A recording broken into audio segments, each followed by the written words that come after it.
Hello, my name is Professor Charles Spillane. I'm the Director of the Master's Programme in Climate Change, Agriculture and Food Security at the National University of Ireland in Galway. Welcome to this year's annual MScCCAFS Student Conference. The MScCCAFS programme was established by NUI Galway in 2014 in partnership with the CCAFS programme of the CGIAR. Each year, our students do a 6-month research project on a climate change, agriculture and food security topic, typically in the field with one of our research partners such as CCAFS or others. This year, all of our lives have been and continue to be impacted by the COVID-19 pandemic. In all countries, the pandemic is having a disproportionate impact on the poorest and most marginalised in our communities. As a result of the pandemic, for 2020, all of our MScCCAFS students have had to do their MScCCAFS projects in collaboration with our global partners by working remotely from their accommodation, typically under COVID lockdown measures. Despite the pandemic, our MScCCAFS students, their research supervisors, and our global partners have done an outstanding job in managing to continue to do research under COVID-19 suppression measures. In particular, our MScCCAFS students have displayed remarkable resilience and enthusiasm for climate change, agriculture and food security research by managing to conduct their research projects over the past 6 months. At today's annual MScCCAFS student conference, our students will present the research that they have been doing over the past months.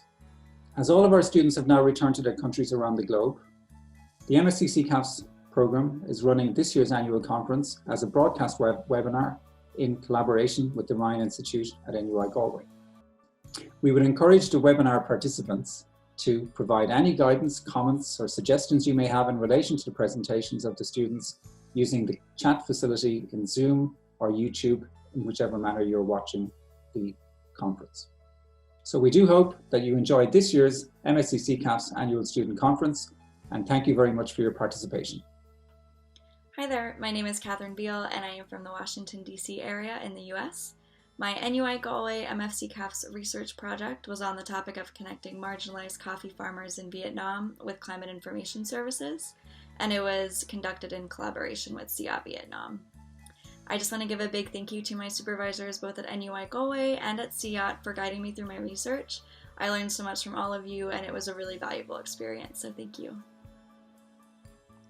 My thesis is titled, Identifying Suitable Channels to Improve the Delivery of Climate Information Services to Marginalized Coffee Farmers in Vietnam's Central Highlands.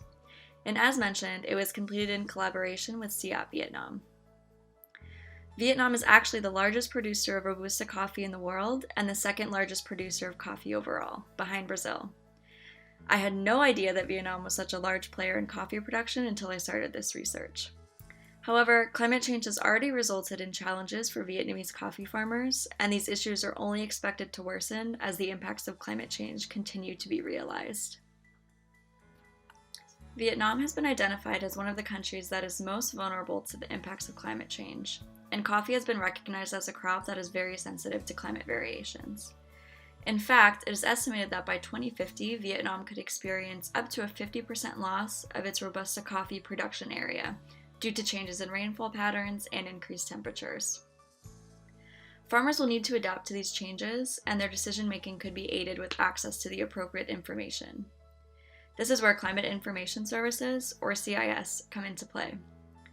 CIS aims to connect farmers with climate and weather information that can improve their decision-making, and therefore improve their adaptive capacity. Farmers who are the most vulnerable to climate change, and therefore who may benefit the most from CIS, are often not able to take advantage of these services because the design and delivery of the information is not developed with them in mind as the end user. For this reason, my research focused on how to best deliver CIS to marginalized coffee farmers in Vietnam's Central Highlands. The first step in my research was to develop a detailed value chain of Robusta coffee production in Vietnam to develop an understanding of the various direct and indirect actors. A descriptive statistical analysis was conducted using CIAT's household data in order to determine what variables contribute to farmer marginalization. Lastly, we conducted 11 qualitative interviews with stakeholders in the coffee industry. We reached out to a couple of CIATS contacts for the initial interview participants, and then used snowball sampling to find subsequent interviewees. Materials used were CIATS household data, which was administered to coffee farmers in the Daklak and Lamdong provinces of the Central Highlands. Both a primary farmer and a secondary farmer of the opposite sex were interviewed for each household. The survey gathered information on coffee farming practices, access to information, adaptation practices, exposure to extreme weather events, and more. Select variables from Vietnam's 2016 agricultural census were also used in the descriptive analysis. And lastly, Inveritas kindly shared data with us on agriculture training rates in the Central Highlands. To determine which farmers could be considered marginalized, we conducted a characterization of the highest yielding and lowest yielding communes as per CIATS household data. Yield was compared against the following variables at the commune level: sex, ethnicity, internet access, smartphone ownership, the average number of information sources accessed for weather advisory, the average number of information sources accessed for coffee advisory, training penetration percentage, and distance from each commune to the closest urban area. The results of the analysis suggest that sex, ethnicity, internet access, and distance to the closest urban area have the strongest correlation with yield, and therefore can provide the best insights into farmer marginalization. Figure 1 at the top of the slide is looking at the ethnicity variable. Kin is Vietnam's ethnic majority. We see the difference in the rates of kin households between the high-yielding communes in pink and the low-yielding communes in blue. The majority of the low-yielding communes have lower percentages of kin households than the high-yielding communes. The black horizontal line in this chart represents the average percentage of kin population in the Central Highlands. And as we can see, most of the low-yielding communes are below that average. The bottom slide looks at the ratio of male to female primary farmers in each commune. Primary farmers refer to the respondents of CIATS household survey who identified as the main coffee farmer, and therefore is most familiar with the farm and has decision-making power. As we can see, the low-yielding communes had higher rates of female primary farmers, as indicated by the yellow columns. Figure 3 at the top of the slide looks at internet access rates. The high-yielding communes have higher rates of internet access than the low-yielding ones. This suggests that the high-yielding communes may have more access to information. Lastly, Figure 4 shows the correlation between yield and distance to the closest urban area. The trend shows that yields decrease the further farmers are from urban areas. Moving into the results of the qualitative interviews, we wanted to determine who the most important providers of information were. To accomplish this, we had interviewees measure providers of advisory services based on the following measures, as can be seen in this radar chart. Firstly, do they provide advisory? Can the majority of farmers access the advisory they're providing? Does the advisory provide practical and useful information for farmers? Does the advisory transfer new technology? And lastly, does the advisory include weather information or forecasts? We found that large traders, farmers' unions, agriculture extension agents, and television weather stations were the most important providers of advisory, as they ranked most highly in these measures. We also asked interviewees about constraints to the delivery of advisory in order to identify areas for improvement. The most common constraints identified by stakeholders were that the content of advisory needs to be more practical and that the current advisory is not reaching enough farmers. Many of these constraints were in regard to Vietnam's agriculture extension system specifically. A few interviewees also mentioned that while input suppliers interact with farmers regularly and provide advisory, their advisory is often considered untrustworthy, as many input suppliers are perceived as only caring about selling their products. Based on the findings of the qualitative interviews, it was evident that while Vietnam's agriculture extension system was an important provider of advisory, it was not reaching enough farmers and it lacked the proper human resources in order to properly do so. Therefore, it is recommended that input suppliers provide extension services in order to make up for where public extension is lacking. Input suppliers already have a large reach and may not face the same resource constraints that public extension does. Additionally, the SIAD household data indicates that input suppliers were the most accessed information source for both ethnic minority farmers and female farmers.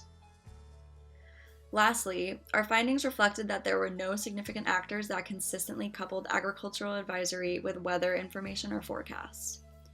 This suggests that there is opportunity for the incorporation of this information into future advisory services.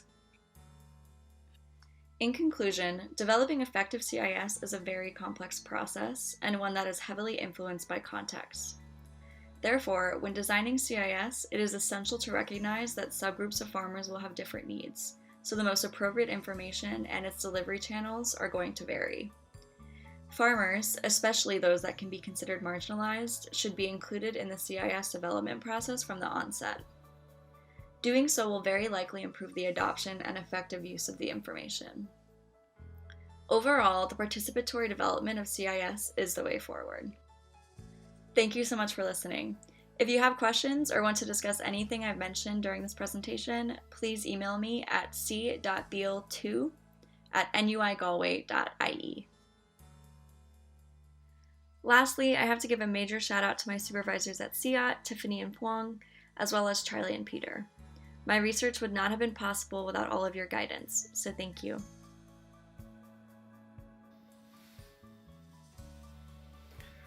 Good day, everyone. My name is Francis Kabeni Moana. I am from the Republic of Sierra Leone. My NUI Galway MScCCAFS research project was on the topic Generation of Baseline Knowledge on Climate Change, Resilience Capacity, and Forest Carbon Stocks in South Sudan to support Green Climate Fund application submitted by FAO and the government of South Sudan.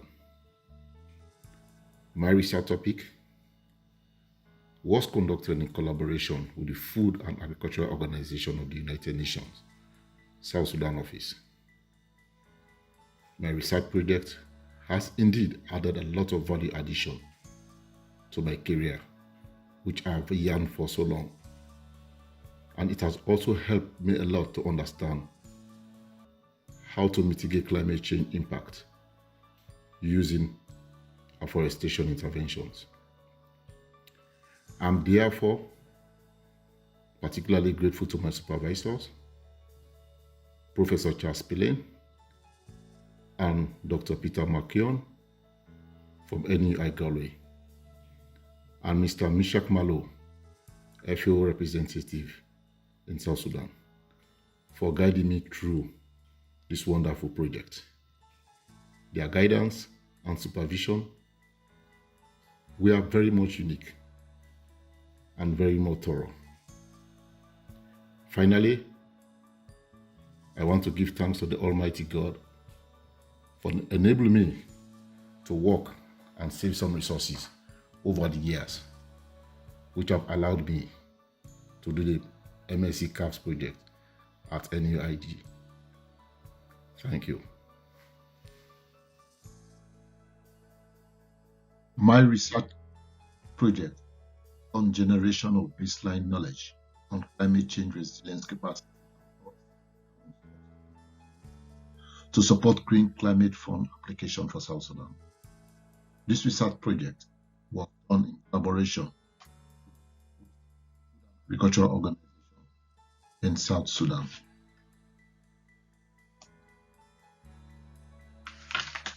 Climate change globally is real, and this reality is also experienced in South Sudan. In South Sudan, for the past decade, where I have worked, extreme weather condition exacerbated by climate change happens in the form of and dry spell. In the presentation in 2017, I was involved in an assessment to assess the impact of flooding in a state called Unity State. Flooding has been occurring every 2020, current lapse I'm speaking, there was massive flooding that led to devastation of homes, of crops, houses, and livelihoods. What is the effect of the flooding in South Sudan and on food security situation in that country. According to the Integrated Food Security Phase in January 2020, more than half the country's population was prepared to face catastrophic food security situation. Flooding for the past 5 years have led to severe malnutrition. If you can look at photos which was taken by me in 2015, where we are conducting nutrition assessment. From the MWAC result, it is shown that will indicate the high level of the low MWAC rate that was measured. It's an indication that malnutrition is prevalent, resulting from flooding.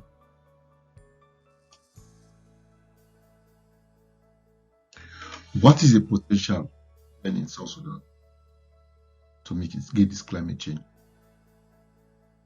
Globally, forests play significant role. According to the International Union, the conservation of nature, forests can help stabilize climate by regulating ecosystem, biodiversity, playing an integral part in supporting livelihoods, and can help drive sustainable growth. South Sudan potentially has 30% of the total land area covered with forest. Additionally, the country has made commitments intentionally, nationally determined to plant 20 million trees in the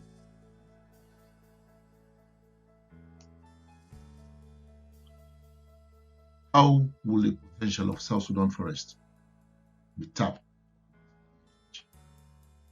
This question led to the setting up or designing the main objective. The main objective of this is to estimate the carbon sequestration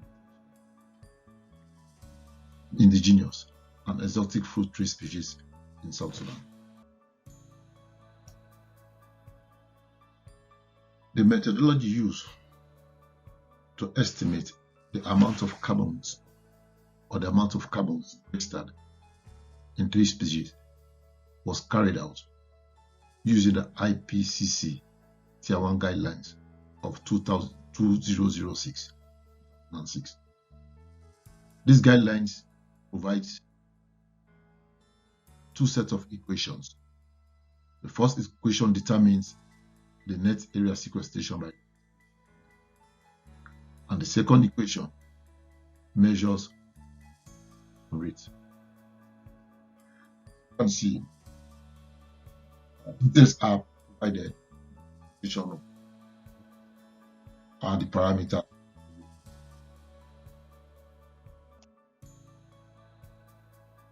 It is important to mention where the study was conducted. The study was conducted in the entire 10 states of South Sudan, covering all the 78 counties, and Abyei. Abyei is the disputed territory between Sudan and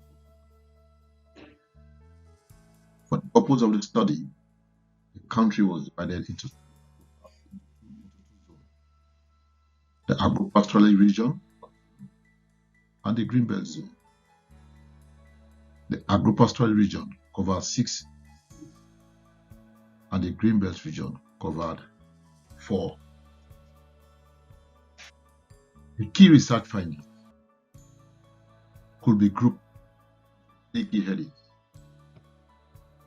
One discussion will follow the type of trees and their carbon sequestration potential. The other one will follow the carbon sequestration estimation, 50 million as against 100 million trees, and the area available for afforestation in the.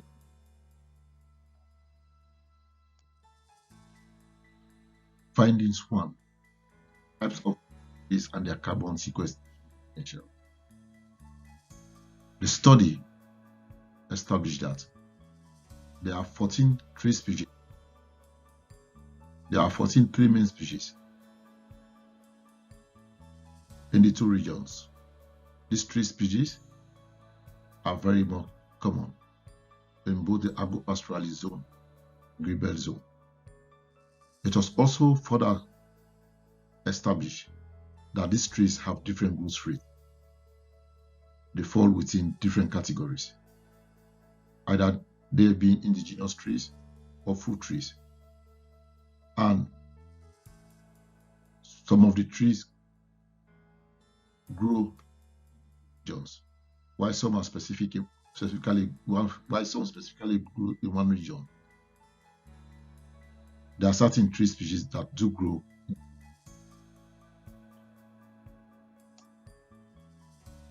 We are using a methodology to describe the I2006 Tier 1 methodology. The carbon sequestration rate in each of these species were measured.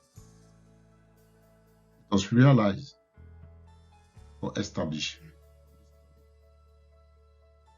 that certain tree species have higher sequestration rate, while some have very, very low. As a result of this, these trees were categorized into 3 broad areas. We have the high sequestration potential tree species, which have above 3.20 kilogram of carbon equivalent. The medium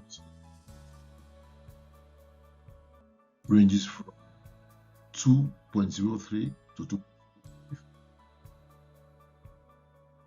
And then any tree less than 2 kilogram of carbon dioxide, very low carbon tree species.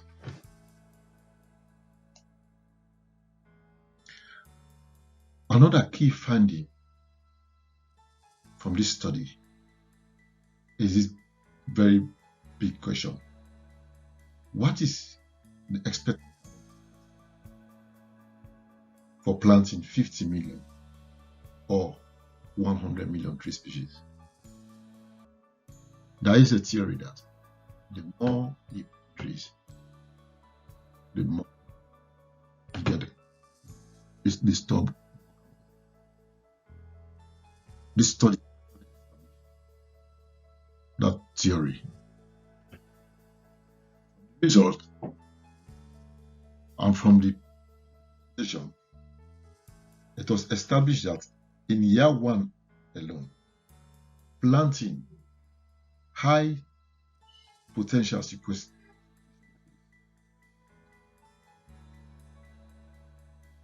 will give 3.9 kilogram of carbon equivalent. 100 million trees are being planted. Whereas if 50 million trees are planted, give a figure of 1.7 kilogram of carbon dioxide equivalent. Over the years, in the next 20 years, projection was made in this study that in the next 20 years, if 100 million trees are being planted, potential to achieve 69.84 kilotons of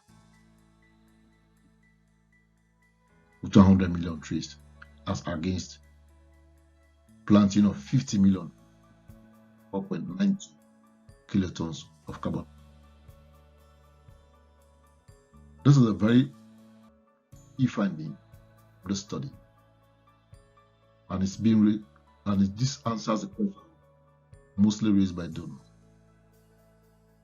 in our first project, where they often argue it's better to plant 50 million trees or 100 million trees?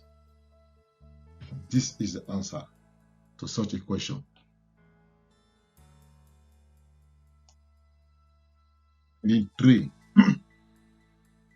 I'm actually trying to answer this key question. Forest land available to achieve this? Yes. Out of 62,432 hectares, only 30% and it's used.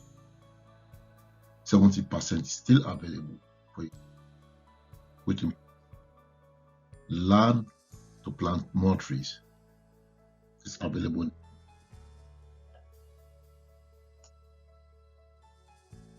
There are quite some significant conclusions made from the study.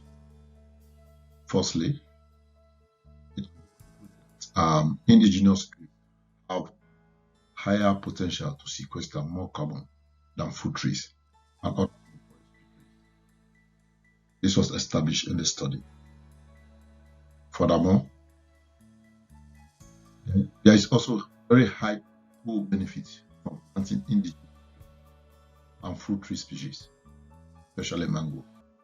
This implies wise addressing impact. There's also opportunity to address food insecurity in that particular country by using combination of trees that have high carbon storage potential and that have medium carbon.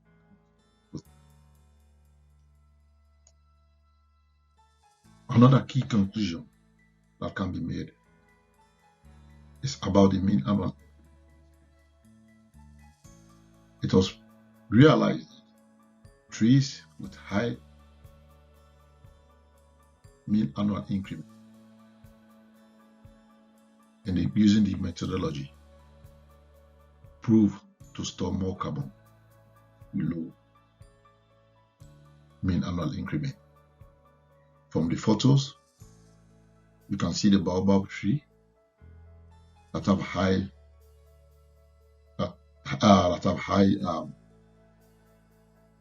mean annual, as against the mango tree. Similarly, farm palm, which is the highest in storing, also have high mean annual increment than the neem tree in the same.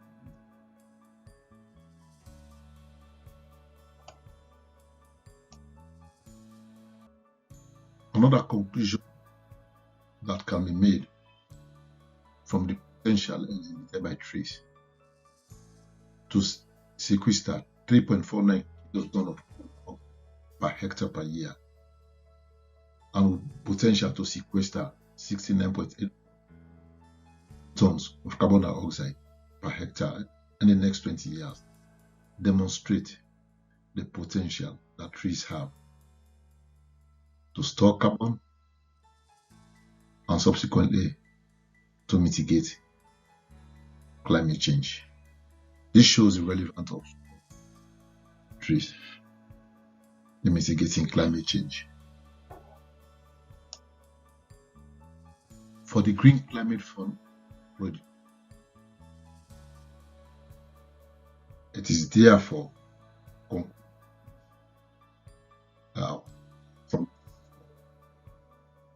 that 3 species fall 3 categories.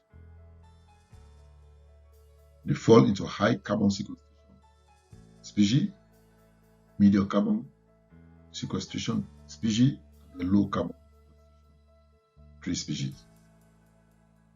For the Green Climate Fund application, it is very, very much important to focus on the high carbon sequestration tree species and then the medium carbon sequestration tree species if we are to get the dividend of storing more in tree species for South Sudan. One key general from this study is that in South Sudan, that due to the prolonged conflict, limited data and research work has been carried out on climate change. It is therefore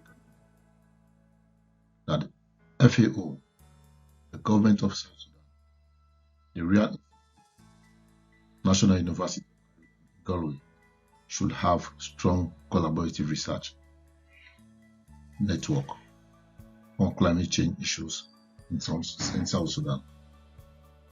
That the FAO, the government of South Sudan, the Real National University of Galway should have strong collaborative research network on climate change issues in South Sudan. On this note, I would like to accomplish the following. NUI Galway supervisors, Professor Charles Spillane, Dr. Peter McCoy, who relentlessly spoke, and they are very much in their supervision. I also want to acknowledge under NUI Galway, Dr. Com Duffy, who helped to stream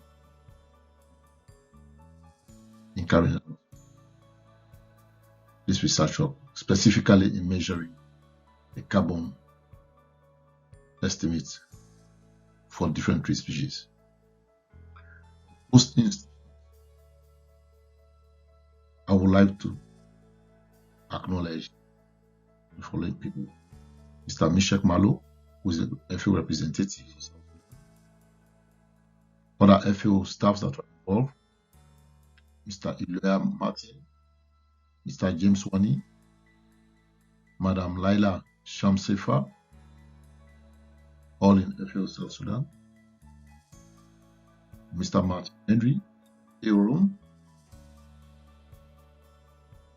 I want to recognize and extend my appreciation to them. I also want to acknowledge my surviving mom, Wawa, and they have been so inspirational in my life. Very two close friends, Mr. Edwin of FAO South Sudan and Madam Jacqueline Warrer of FAO Rome. I also want to recognize and thank them for being so. Thank you. Questions, comments are all welcome. Thank you.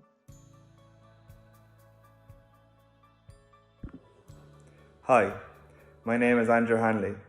My NUI Galway MScCCAFS research project was on the topic of opportunities for leveraging climate-smart agriculture to contribute to food security and nutrition outcomes in Myanmar, and was done in collaboration with NUIG and IIRR. I am very grateful to both my NUIG and IIRR supervisors for their continued support throughout this process, and to IDRC for their financial support on this project.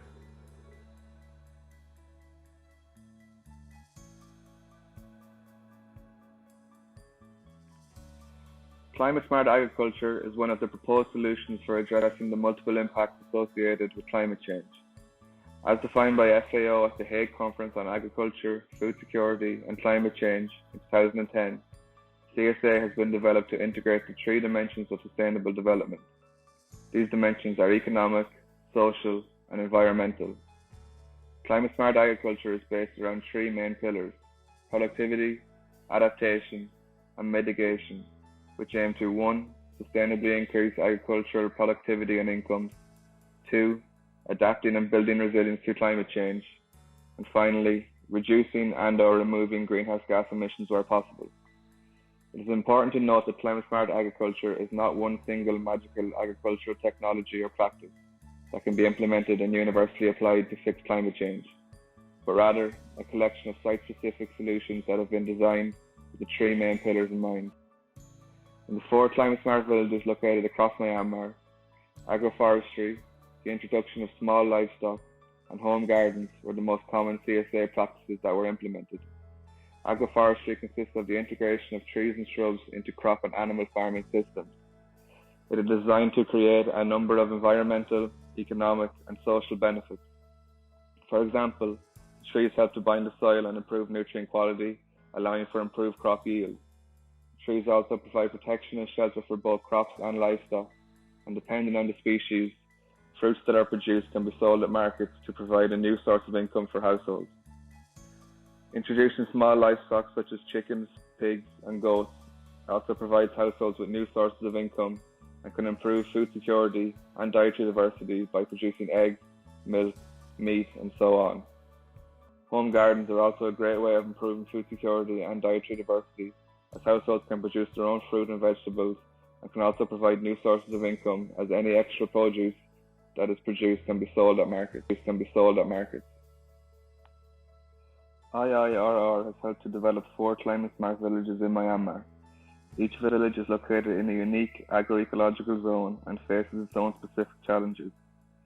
Tangkumak CSV is located in Shan State and represented by the black diamond on the map.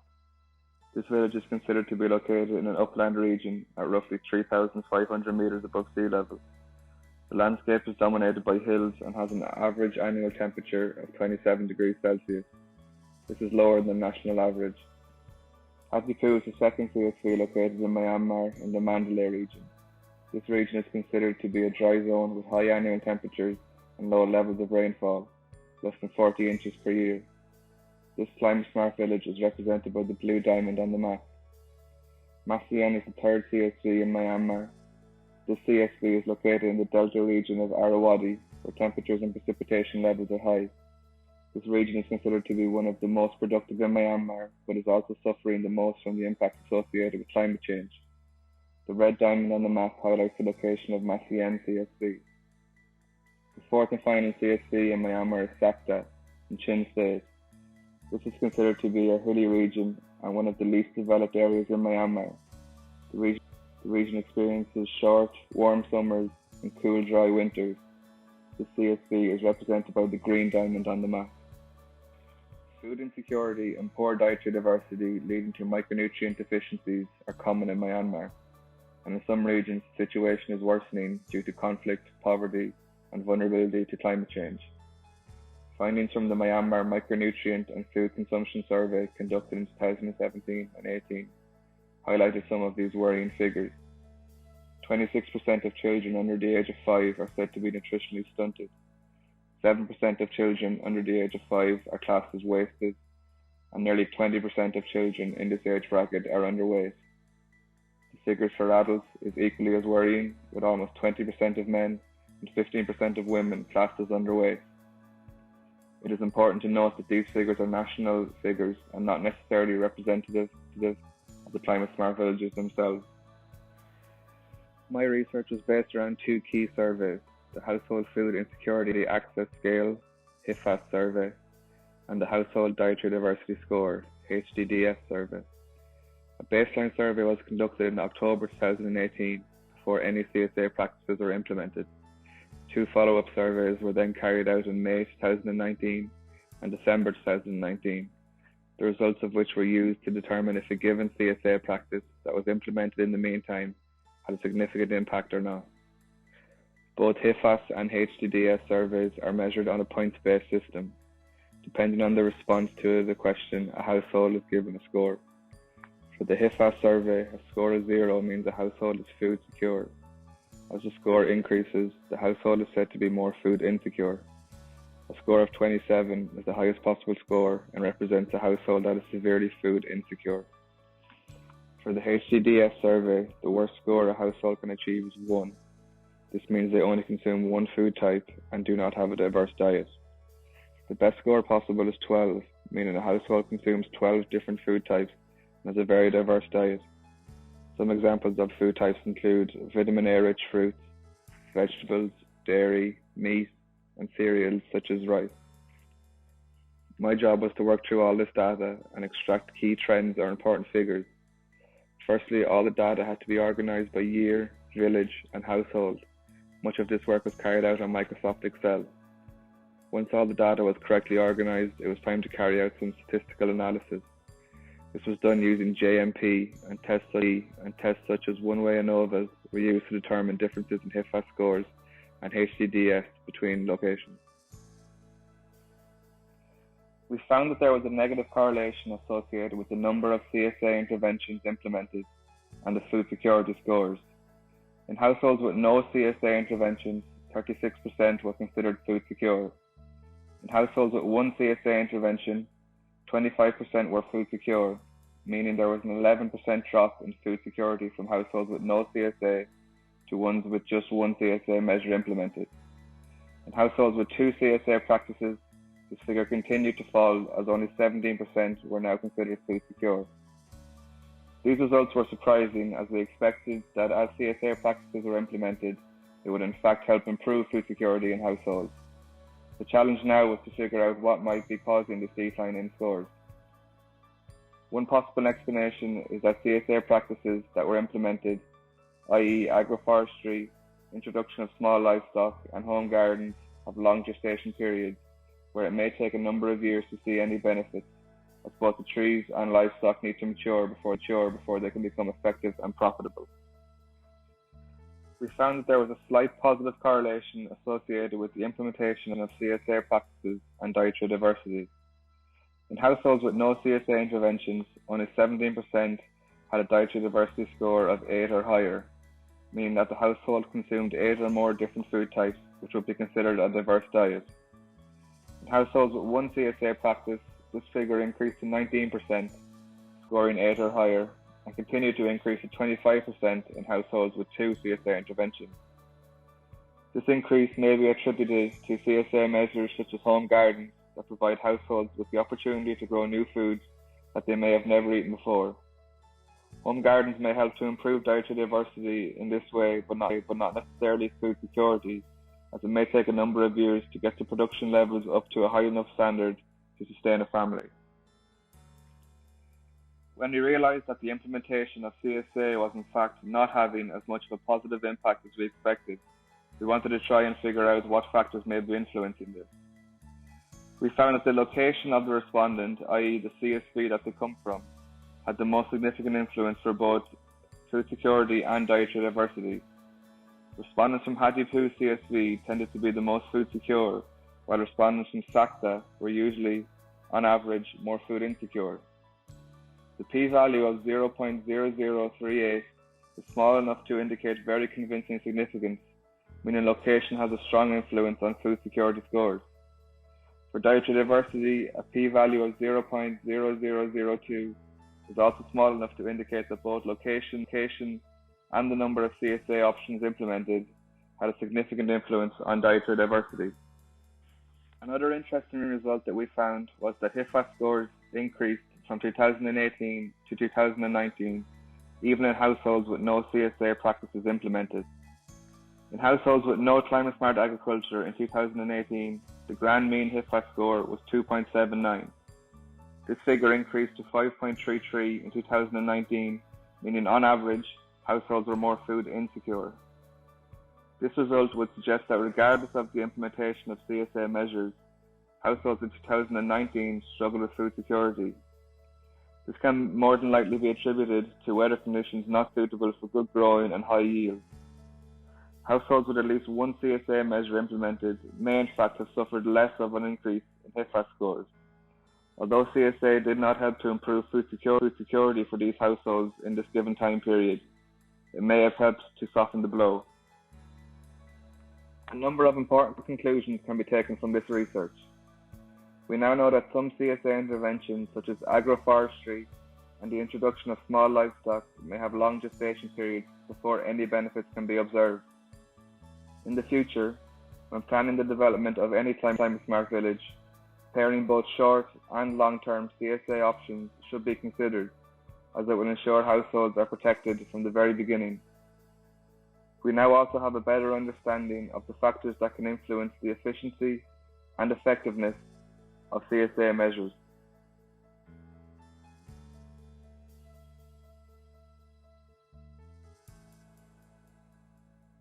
Hello, I'm Bella. I'm from China. My NUI Galway MScCCAFS research project was on the topic of using digital methods to map the policy influence of climate change, agricultural, and food security programs, and was conducted in collaboration with CIAT Roma, Italy. I'm grateful to my supervisor from NUI Galway and CIAT Roma, Italy for guiding me through my project.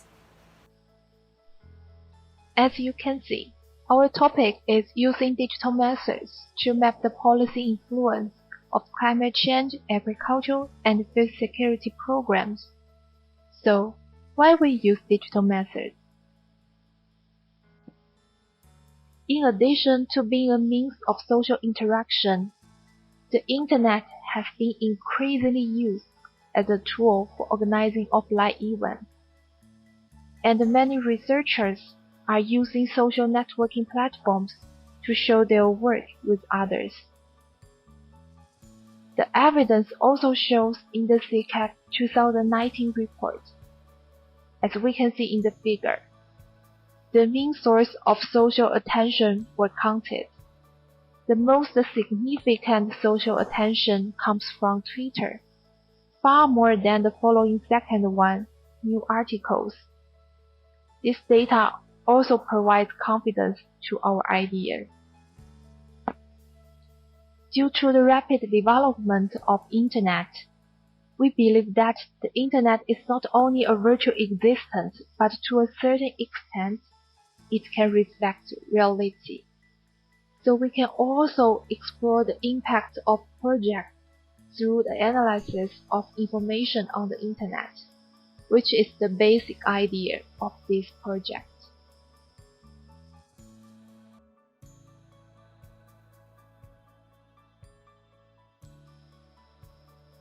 Through the descriptive analysis of the policies, we found that the number of relevant policies increased. Since 2018 and 2019 have policies that are still being implemented, but established in 2017. We removed this in the statistics. In other words, only policies that were implemented in that year were counted.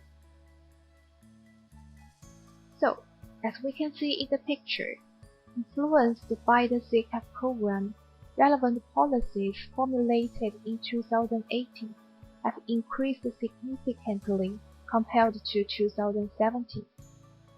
Although there was a slight decline of policies implemented in 2019, is still larger than the number of relevant policies implementations in 2017. This page shows countries that have formulated CCAFS-related policies from 2017 to 2019. The position of the circle represents its geographic location. The size of the circle represents the number of the policies. Through the text mining of local government websites, we have the word cloud comparisons for news pages of all government partners in CCAFS-related projects launched between 2017 to 2019. The word cloud comparisons shows an increase in the frequency of terms related to agriculture, environment, production, and food.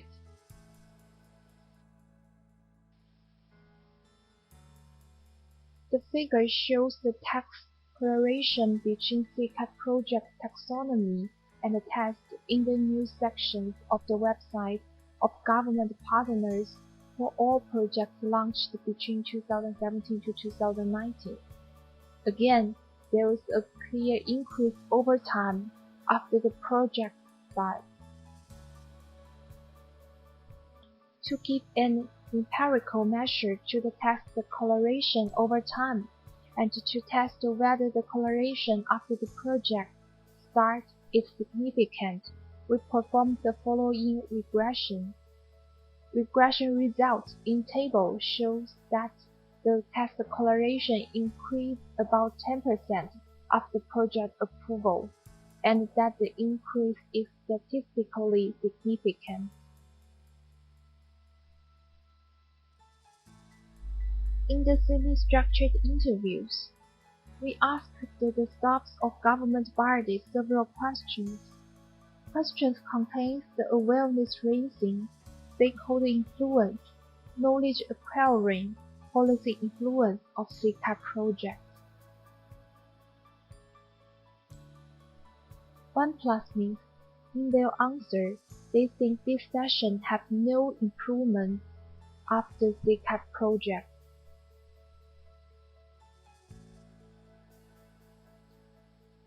2+ means that they think this session can be enhanced, or this session is still ongoing. And 3+ means that this session has been totally improved. So as we can see in the table, the result of semi-structured interviews is still positive.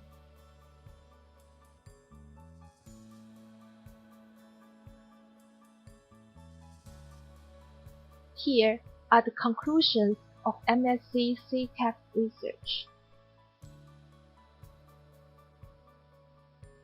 First, a more agricultural and climate-aware policy environment in many countries has been facilitated by CCAF activities.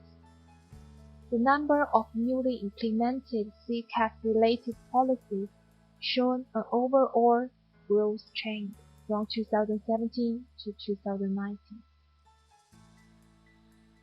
Through the analysis of local government websites, more relevant words like agricultural, product, develop appeared on the government website that were not available before CCAF project.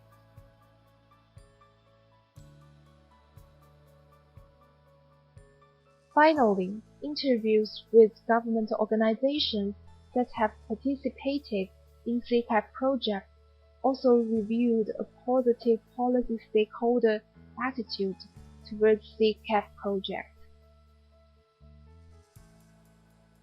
At the end of this presentation, I would like to express my thanks to my professor from NUI Galway and the support from my supervisor of CIAT. Thank you. My name is Craig Moore and I am from County Laois in Ireland. My NUI Galway MScCCAFS research project was on the topic of evaluating the performance of the DSAC crop model in response to climatic variabilities experienced in maize growing areas of Vietnam. This was done in collaboration with the International Rice Research Institute in Hanoi, Vietnam. I would like to express my gratitude to both my NUI Galway supervisors and my supervisor in the International Rice Research Institute for helping me and guiding me through my project in these tough and challenging times. My name is Craig Moore and the title of my MScCCAFS research project was Evaluating the Performance of the DSAC crop model in response to climatic variability experienced in maize growing areas of Vietnam. And my host partner organisation was the IRRI, the International Rice Research Institute, which is based in Hanoi, Vietnam. In recent times, Vietnam has become particularly susceptible to the impacts of climate change and climate variability. This mainly stems from the fact that the country heavily relies on agriculture as a source of food and as a source of income. Both rising temperatures and decreasing rainfall levels are negatively affecting crop yields and threatening the food security of the nation. However, crop models can play a vital role in enabling food security for the future, as they can accurately predict how soil, weather, and crop management may impact the growth and yield of a particular crop. Decision makers can then use this information to quickly appraise new crops and practices for adoption. In this study, the Decision Support System for Agro-Technology Transfer, known as DSAT, is used to simulate the maize yields in two major maize growing areas of Vietnam, the northwest and central highland regions of the country. The simulated yields were compared with the observed yields for the period of 2001 to 2010 to evaluate the accuracy of the crop model in predicting maize yields in these regions. Over 70% of Vietnam's maize growing areas are rain-fed, and with rainfall levels depreciating and rainy seasons becoming shorter, drought poses a serious threat to the future of the country's maize industry. In order to run DSAT, there is a number of inputs about the study areas required. Weather data, which includes information on daily temperature averages, daily rainfall and solar radiation.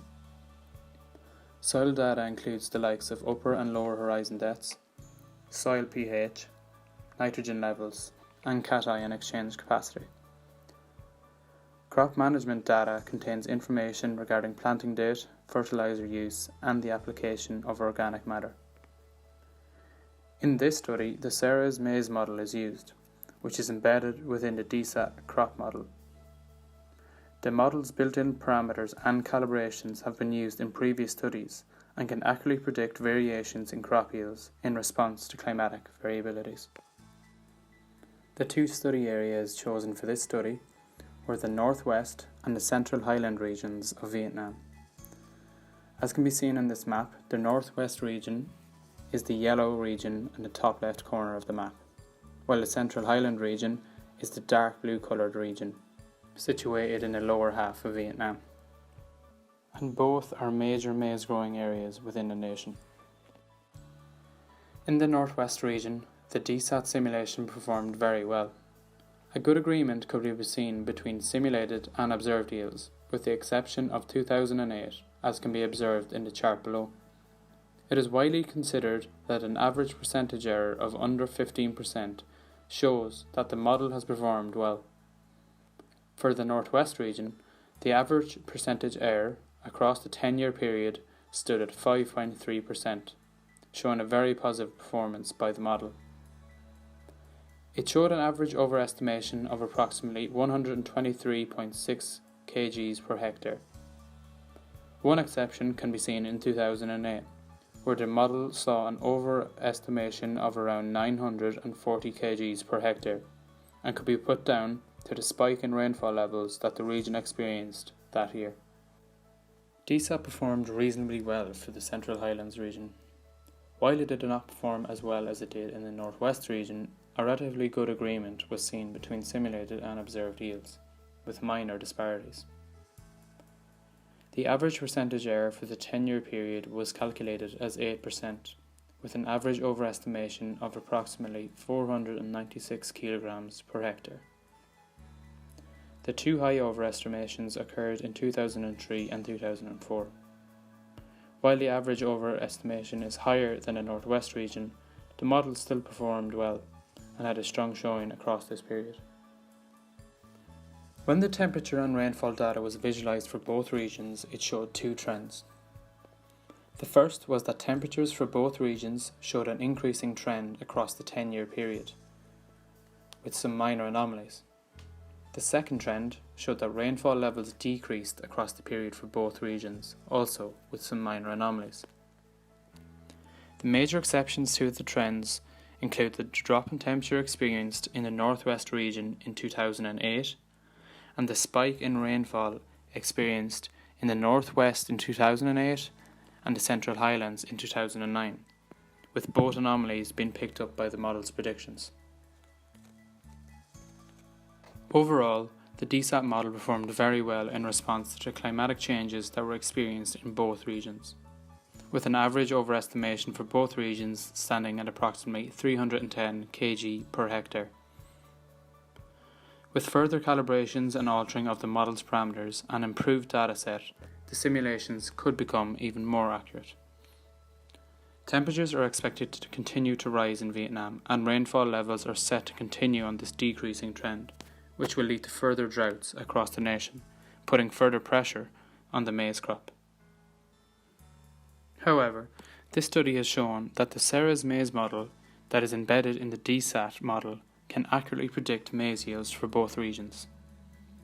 Decision makers can use this information in making real-world decisions or recommendations in the future to improve the maize yield in the face of climate variability. I would like to take this opportunity to thank my NUI Galway supervisors, Professor Charles Spillane, Dr. Peter McKeown and Dr. Galina Brychkova, and my IRRI supervisor, Dr. Sridhar Gumadi, for guiding me through this project. Without their help, this study would not have been possible. Thank you. My name is Emer Monaghan and I'm from County Longford in the Midlands of Ireland. My NUI Galway MScCCAFS research project was on the topic of enabling conditions for Filipino farmers to enter, thrive or stagnate or exit from coconut production. My research project was conducted in collaboration with the International Centre for Tropical Agriculture. I'm grateful to my supervisors, Professor Charles Spillane and Dr. Peter McKeown from NUI Galway, and to Dr. Tiffany Talsma from CIAT for guiding me through the project. To get started on our research, we first wanted to become familiar with the Philippine coconut industry as a whole, and we wanted to understand the operations at the different levels of the production chain. We also wanted to look at the situation of smallholder coconut farmers in order to understand what living conditions they're subject to and also what aspirations they may have. More specifically, we wanted to look at the factors that cause Filipino farmers to enter, thrive or stagnate or exit from coconut production. By understanding these different factors, we hoped to be able to form a greater level of understanding of the current situation in the Philippines, and then we hoped that by this we would be able to make recommendations as to what interventions could be used to improve livelihoods in the future. Our research was analysed against the Hanging In, Stepping Up, Stepping Out framework in order to assess the current land-livelihood nexus of Philippine coconut farmers. This then can help us to understand how the different assets and activities contribute to people's livelihoods. My research was done in conjunction with CIAT, or the International Centre for Tropical Agriculture, where I received support from their study on scaling cacao-coconut intercrop. Any information that I got from my research process went to the development of my thesis, as well as the construction of a household questionnaire that CIAT was designing to target coconut farmers in the area. So the first step of the research process was to undertake a literature review in order to understand the basic operations in the coconut industry and to gain some background knowledge on the topic. The next step then was to formulate a questionnaire that could be used to interview different coconut industry experts from the different areas of the coconut supply chain. The interview process involved interviewing 10 different industry actors, each of which were provided with a series of 46 questions to respond to.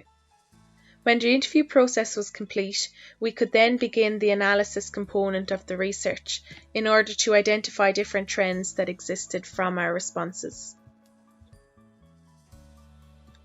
From the data analysis, we could see that one of the main findings was that although smallholder coconut farmers are subject to a difficult standard of living, farmers still view coconut production positively and see coconut production as an important source of household income. We also saw that monocropping farmers are not reluctant to diversify their systems away from traditional practices, but in fact they view diversification positively and are aware of the benefits that can be achieved by diversifying their systems. Our questionnaire was composed of a series of questions, each of which could be ranked from 1 to 5, with 1 being strongly disagree and 5 being strongly agree. From the graph we can see that the majority of our respondents answered with a 4 or a 5, indicating that they strongly agree with the questions, and therefore showing that farmers view coconut production as an important source of household income, that crop diversification is common in the Philippines, and also that farmers are aware of the potential benefits of diversifying their systems. It was also noted that public institutions showed some interesting trends.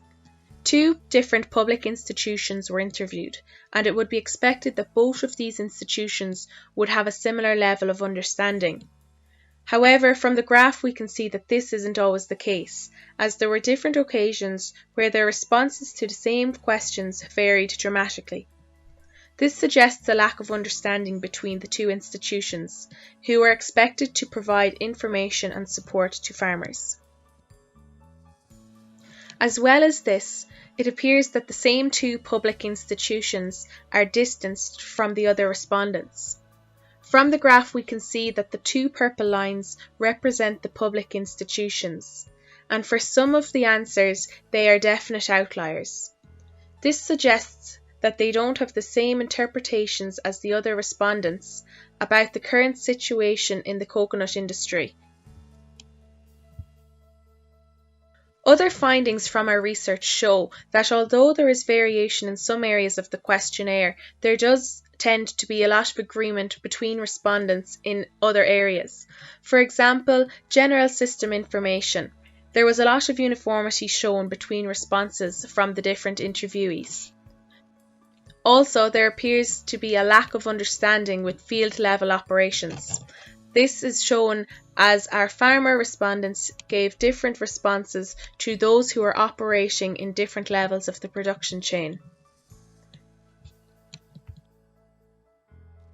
It is also positive to note that respondents believe that there is a relatively equal level of empowerment between landowners and tenants. However, government intervention is needed to enable this diversification, as those in the questionnaire who are involved in diversification have been enabled by government intervention. From our analytical framework, we also came up with the idea that smallholder coconut farmers in the Philippines are involved in the hanging in phase of the analytical framework.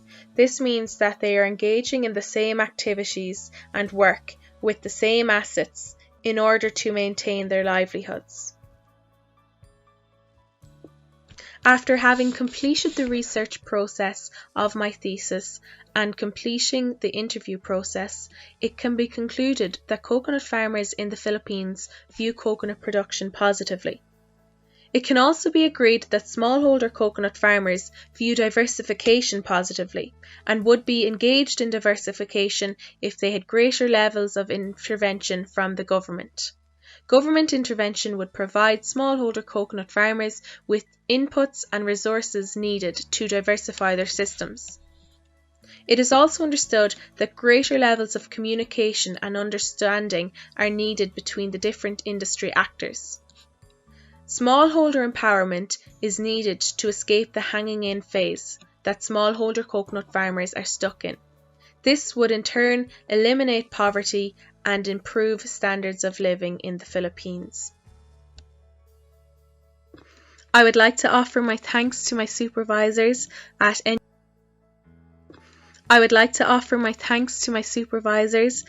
NUI Galway and at CIAT, Professor Charles Spillane and Dr. Peter McKeown from NUI Galway, and Dr. Tiffany Talsma and Jane Gurley-Balanza from the International Centre of Tropical Agriculture.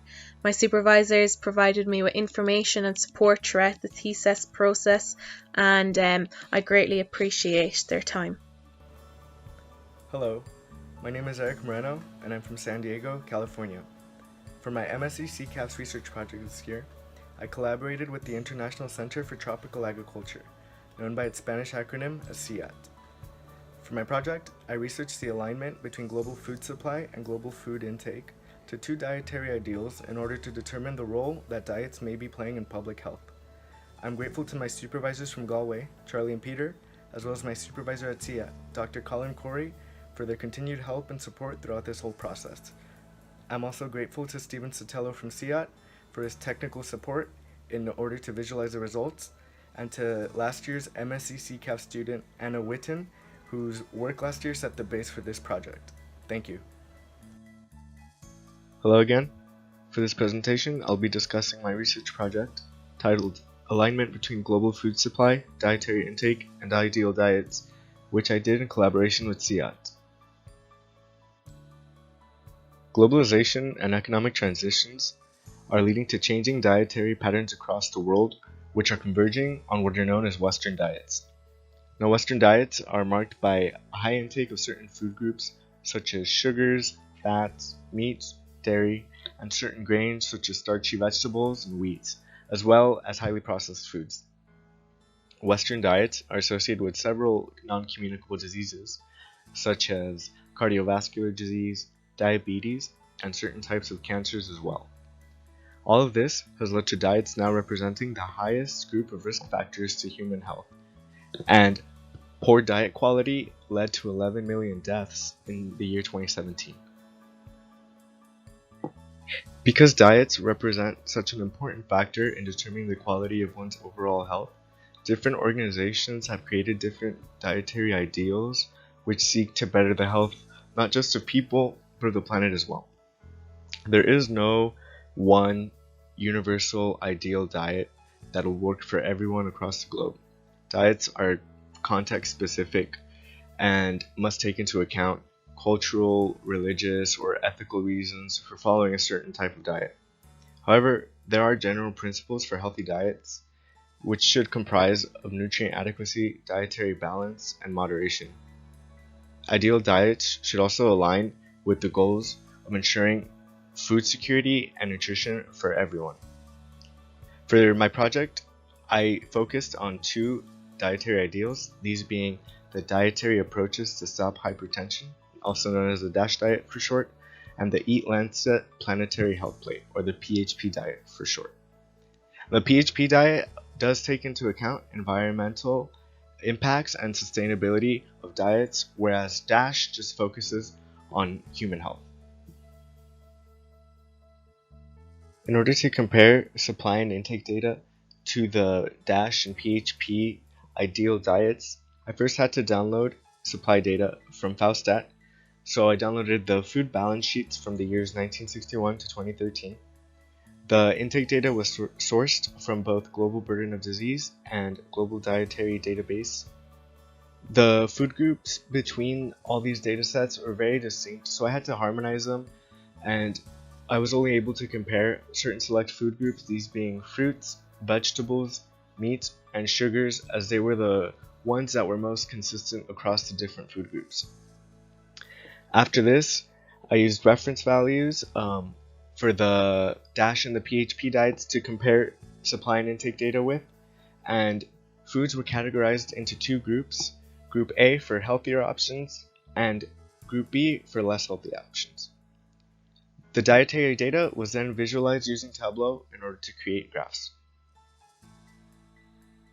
The first finding for this project involved looking at the distance of food supply in each region for both the DASH and the PHP dietary ideals in the year 2013. The distance from dietary ideals was measured for different food groups in each region, and what I found were that less healthy foods were more likely to exceed reference values than the healthier options.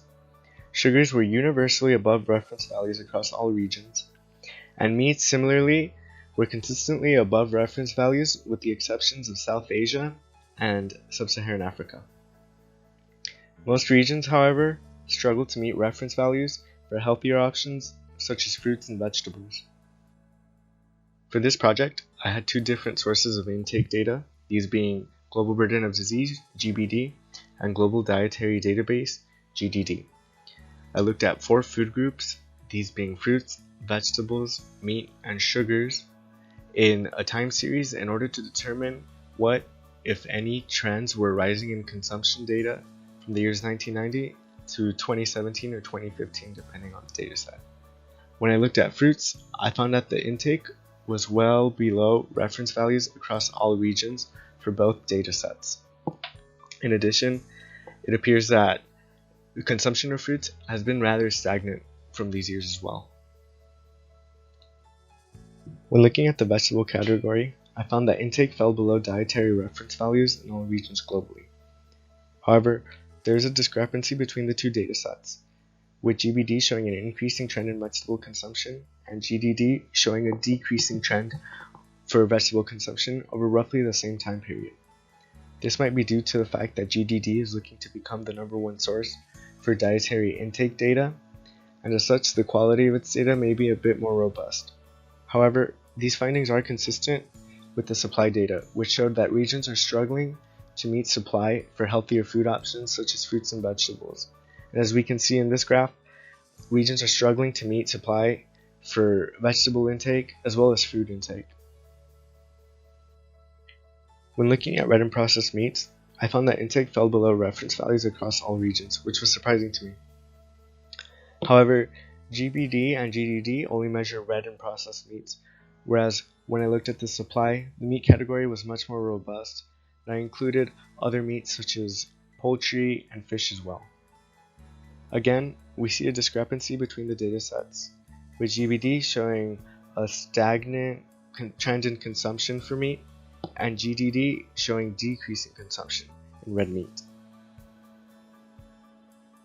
Of the 4 food groups measured for this project, only sugars managed to exceed the reference values for both the DASH and the PHP diets.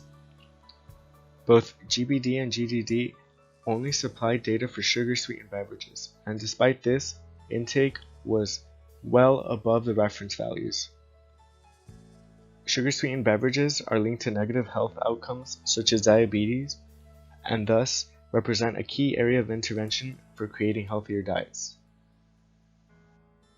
Throughout the course of this research project, I found that supply for all food groups is increasing across the world. Intake and supply data seems to show that diets are converging on Western patterns, including a decrease in the consumption and supply of both fruits and vegetables, and an increase in the supply and intake of sugars.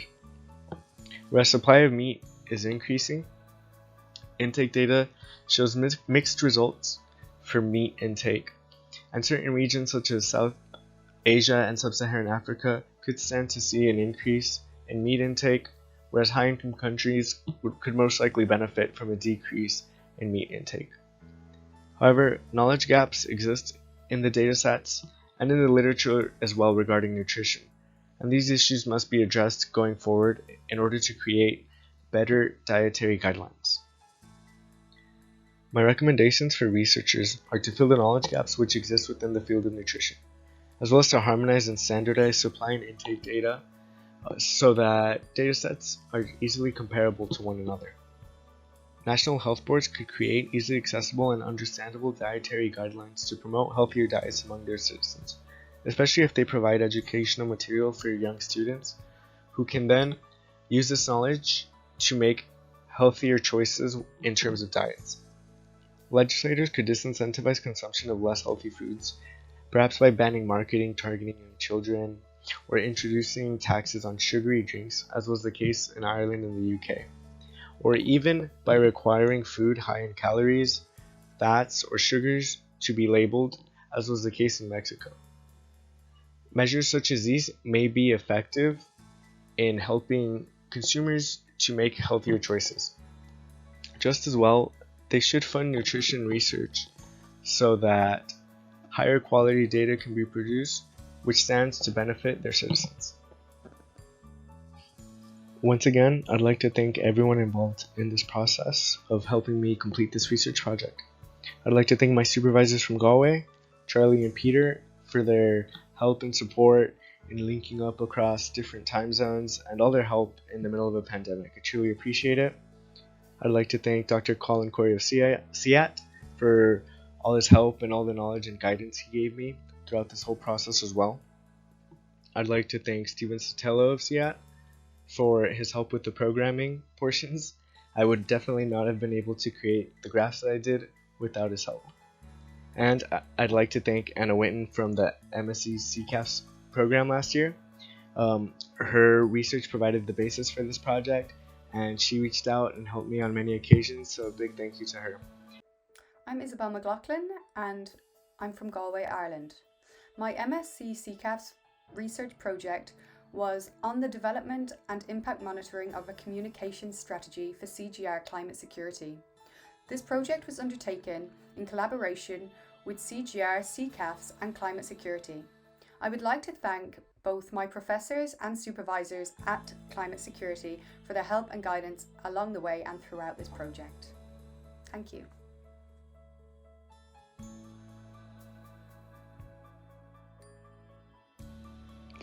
CGR Climate Security aims to address the impending security threats of climate change by showcasing the intricate feedback loops across political and socio-economic systems and the ways in which conflict dynamics can be influenced by climate-related factors in multiple ways. CGR Climate Security aims to highlight the interconnected drivers and pathways between climate securities to underpin the complex nexus of climate and security. CGR's work aims to integrate discourse of security into climate science through research, the development of open source data platforms, the elevation of partnerships to stimulate the exchange of vital resources and information, and the design of programs and interventions for peace building. My research project was based around the development of a communication strategy for climate security. This essentially means I will be developing a structured plan along with my colleagues to communicate the climate security initiative to the public and grow an audience in order to share knowledge and develop partnerships with like-minded entities for future collaboration on the adaptation of food systems, climate science, and humanitarian relief. While a large segment of my research project was spent on the development of the communication strategy and its implementation, I spent the summer monitoring the results of this strategy through Google Analytics and Twitter Analytics. As the main goal of our strategy was to grow the base of the climate security project, I wanted to focus on the best solutions to drive users to the website, where they would find an open data source knowledge platform, the climate security blogs, and of course the webinars. We developed a social media campaign based over the Twitter, LinkedIn and Facebook accounts of CGR, CCAFS and CIET.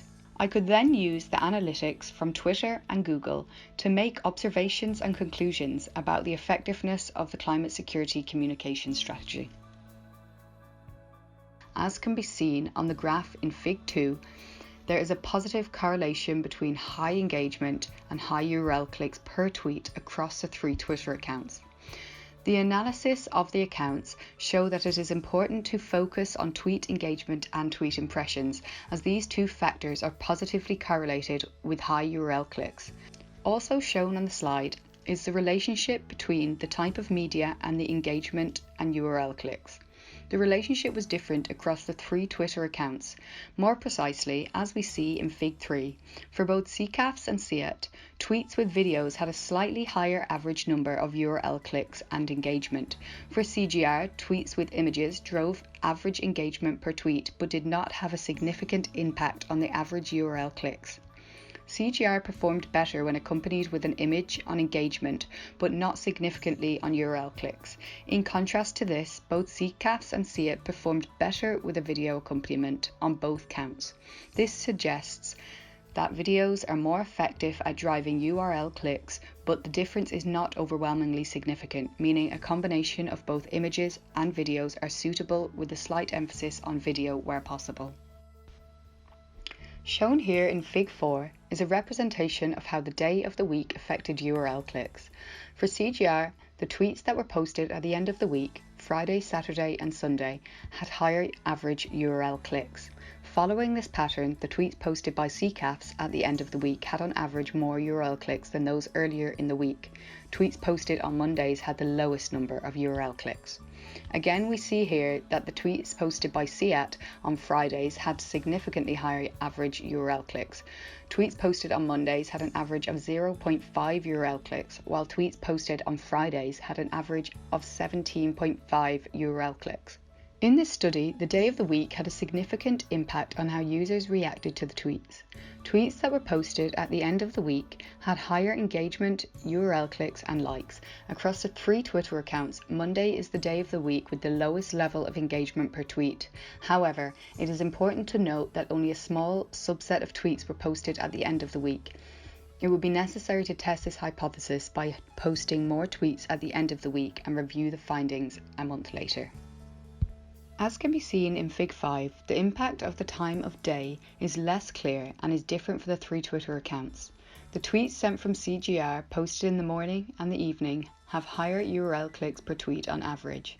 For CCAFS, lunch, evening and night tweets were very efficient in terms of URL clicks and engagement. On average, afternoon and morning tweets did not perform well.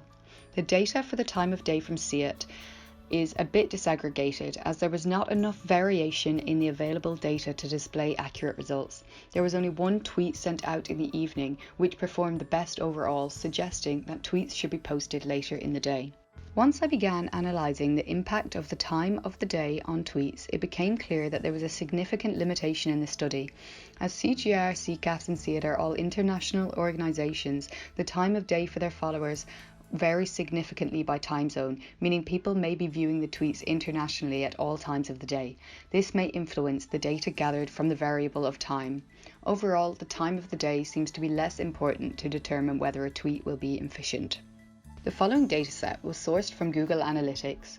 In Fig 6, we can see the daily active users of the Climate Security website. We can see the website had a slow start due to limited promotion, which began to pick up on May 22nd, the day the promotion for Webinar 1 began. This climb continues until the 4th of June, where it reaches a peak of 1,064 daily active users. This is the day Webinar 1 was launched. After this, the site experiences a slight lull before promotion of Webinar 2 began. This pattern continued over the period of the 3 webinars, whereby after the last one we see a steady decline in daily active users. This data suggests a few practices that may help to increase the traffic and usability of the Climate Security website. We see a positive correlation between the amount of activity, interaction and active daily users to the site. This suggests that in order to generate more traffic, Climate Security should aim to increase content such as posting regular news updates and blogs, along with hosting more events such as the Climate Security webinars. These should all be promoted using the social media and other methods, with the overall goal of redirecting both interested parties and a new audience to the web page. It is also possible to analyse the bounce rate of each visit. The bounce rate of a website refers to the total number of single page sessions divided by the total number of page visits, whereby the user views only a single page on the website and does not explore further. A high bounce rate can indicate low engagement with the site and a poor experience following the click. In Fig 7, we can see users who navigated to the site through Twitter had the lowest bounce rate, meaning traffic navigated from Twitter is less likely to leave the site after just one page. Users navigating from other means, such as independent sites, had the highest bounce rate. This indicates that Twitter posts are more targeted towards invested parties. As seen in Table 2, although Twitter generated the most overall site visits, it's only generated approximately 6 visits per post, averaging out at the same as visits from email promotion. We can see Facebook has the highest visits per post at 18, and LinkedIn shows it is also an effective tool for producing website traffic, averaging out at 14 site visits per post. This research project focused strongly on Twitter as a medium for promotion, which may have posed a limitation to the study. One reason for the large differentiation in visits per post between platforms could be that Twitter posts were reaching the same users repeatedly, driving the click rate down per post. This is something to consider for future studies, where it would be beneficial to focus on all 3 sites equally to see how the click rate alternates. Although the click rate is significantly higher for Facebook and LinkedIn, we see that the bounce rate for users redirected through Twitter is slightly lower than the aforementioned, indicating that Twitter posts are more targeted towards invested parties. As shown in the pie chart, we can see that English at 84% was the primary language used to search the site, followed by Spanish at 6% and French at 4%. Other search languages used were Italian, Dutch and Deutsch. The website had quite a large reach with visitors from 127 different countries. India leads with 12.48% of total users, followed by the US with 9.82%. The 3rd, 4th and 5th countries with the highest visitor rates were the Netherlands, Italy and Spanish, respectively. This correlates with the popular search engine languages, except for India, where it may be assumed users search primarily in English. This data shows us that there may be a need for high-quality translations, as the search engine language strongly correlates with the geographical location of users. Taking the Netherlands, for example, as the 3rd highest country for visitors, it may benefit Climate Security to increase the usability for this demographic through linguistic convenience. Linguistic preferences should be considered for the site that address different populations, as language can be an important factor for a web page, as it can become a barrier for many and provide an unfriendly user experience. By developing and executing a communication strategy for CGR climate security, we were able to analyse data from a range of different sources. It can be argued that in this instance, the communication strategy was a success and effectively broadcast the CGR climate security initiative to an entirely new and expansive audience. Within a 2-month period, the climate security website had a grand total of 62,892 visits from 2,294 different users. These visits were largely directed through our social media campaigns across Twitter, Facebook, and LinkedIn. The climate security webinars played an important role in communicating the message of climate and its links to security within a combined audience of 16,496 views across all streaming platforms for the webinars. The data gathered throughout this study provides an important insight for future scientific communications initiatives in terms of effective methods for the production and distribution of communication materials. I would like to thank Professors Charles Splanan and Peter McKeown for their constant guidance throughout this project. The entire climate security team for their amazing work on bringing this project to life, with a special thanks to Peter Laderack, Nam Nguyen, Diego Osario, and Grazia Pachillo for their contribution to the work that made this project possible. Finally, I would like to thank the communications teams at CGR, CCAFS and CEAT for their cooperation and assistance along the way. Hello, my name is Peter McKeown and I am the coordinator of the MScCCAFS. We're very happy to have you today at this symposium. Over the last 5 years, MScCCAFS has welcomed 108 students from 23 different countries around the world, helping them to help agri-food systems make the climate transition. We're particularly happy to see the work of our current students who've done brilliantly under difficult circumstances, and we give thanks to their co-supervisors from partner organisations around the world, many of whom are connected to the global CCAFS research programme. We're also delighted to welcome our incoming class and look forward to welcoming you into NUI Galway and working with you to build your careers. Our course is necessarily interdisciplinary, embracing everything from the social sciences and climate finance through to natural resource management and the science of how we make crops and livestock more resilient to drought and other climate impacts. We also focus on climate security and the interactions between climate impact and gender and social inclusion. The course is taught by a mixture of our own faculty and guest lecturers from around the world who will teach through different methods in different ways, including tutorials, lectures, small group work, and skills training. This year, of course, much of our material will be delivered online, which brings flexibility and opportunities, but also challenges. We encourage our incoming students to think particularly about the skills that they will need to develop to further their careers by the time of their own graduations. We thank you for your attention and look forward to meeting you virtually or in person during the year. My name is Kalwabanda and I'm from Zambia. My NUI Galway MScCCAFS research project was on modeling routes for legume integration into maize systems for water use efficiency in Zambia, and it was done in collaboration with the International Institute for Tropical Agriculture. I am grateful to my NUI Galway and IITA supervisors for guiding me through the project. I am also grateful to the Irish government for providing financial support through the award of the Irish Aid Fellowship to allow me to do the research at NUI Galway. Thank you. Hello, hi. My name is Kalwabanda, a student at the National University of Ireland, Galway, finalizing my Master of Science in Climate Change, Agriculture and Food Security Studies. For my research, I was looking into modeling routes for legume integration into maize systems for water use efficiency in Zambia. For this study, I was hosted at the International Institute of Tropical Agriculture, IITA, Zambia. Without wasting much of your time, please allow me to go straight into the introduction.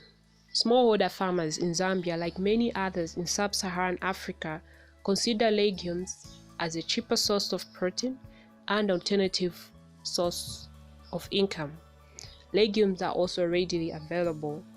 For this reason, farmers are more likely to choose grain legumes in their crop diversification strategies than any other legume species. However, farmers continue to face challenges in the production of agricultural crops, including water stress, poor soil fertility, lack of land ownership, lack of input availability, and many others. Apart from that, the current climate crisis continues to threaten agriculture production in the region. According to the IPCC 2013 report, temperatures in the region are projected to increase to about 2 degrees Celsius by 2050. This poses more challenges on the agriculture sector as more droughts are expected to occur. Therefore, strategies that help reduce water stress in agriculture are encouraged. These strategies include integration of legumes in agricultural production systems.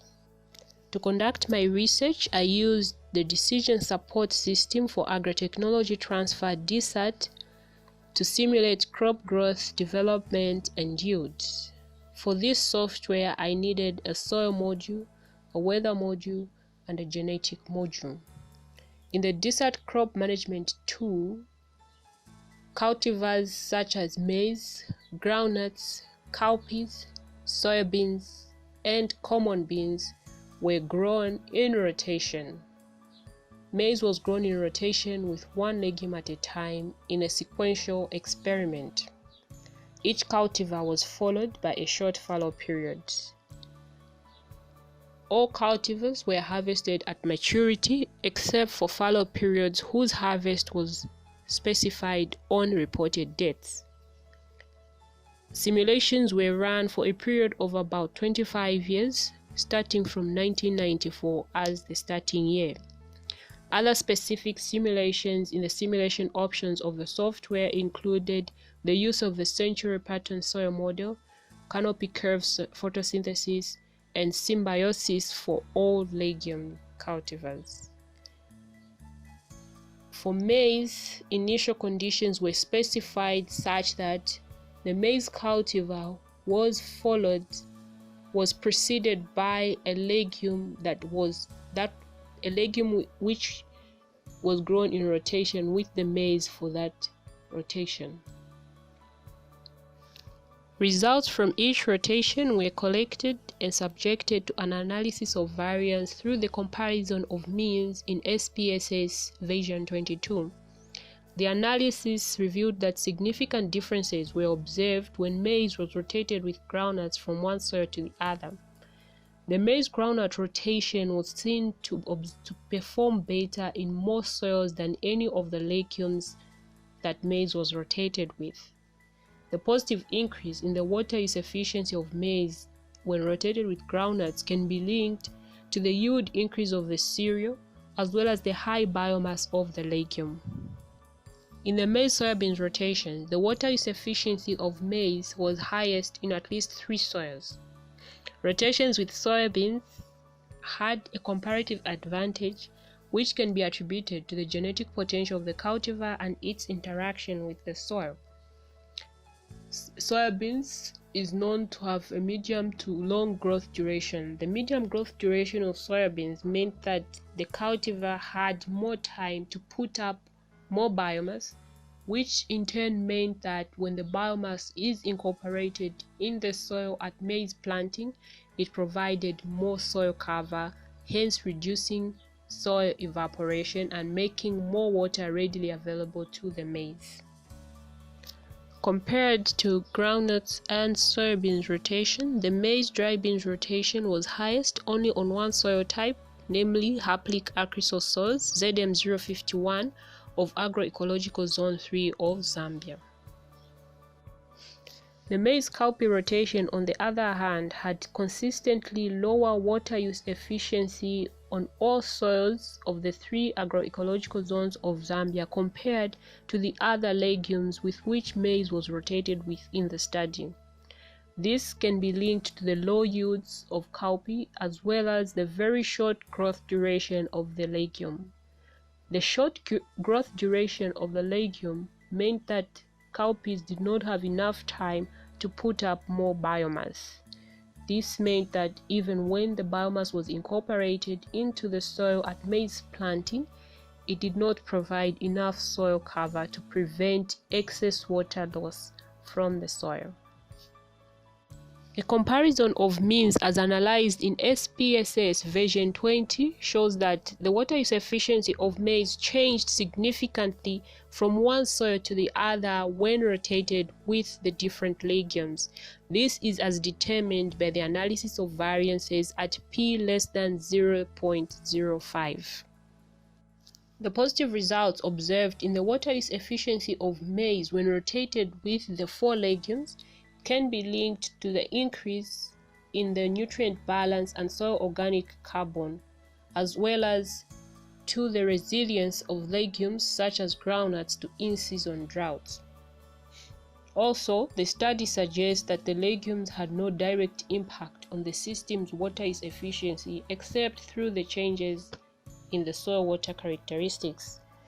The significant differences in the water use efficiency recorded between soils can be linked to the improvement in the soil water storage and drainage following legume inclusion in the system.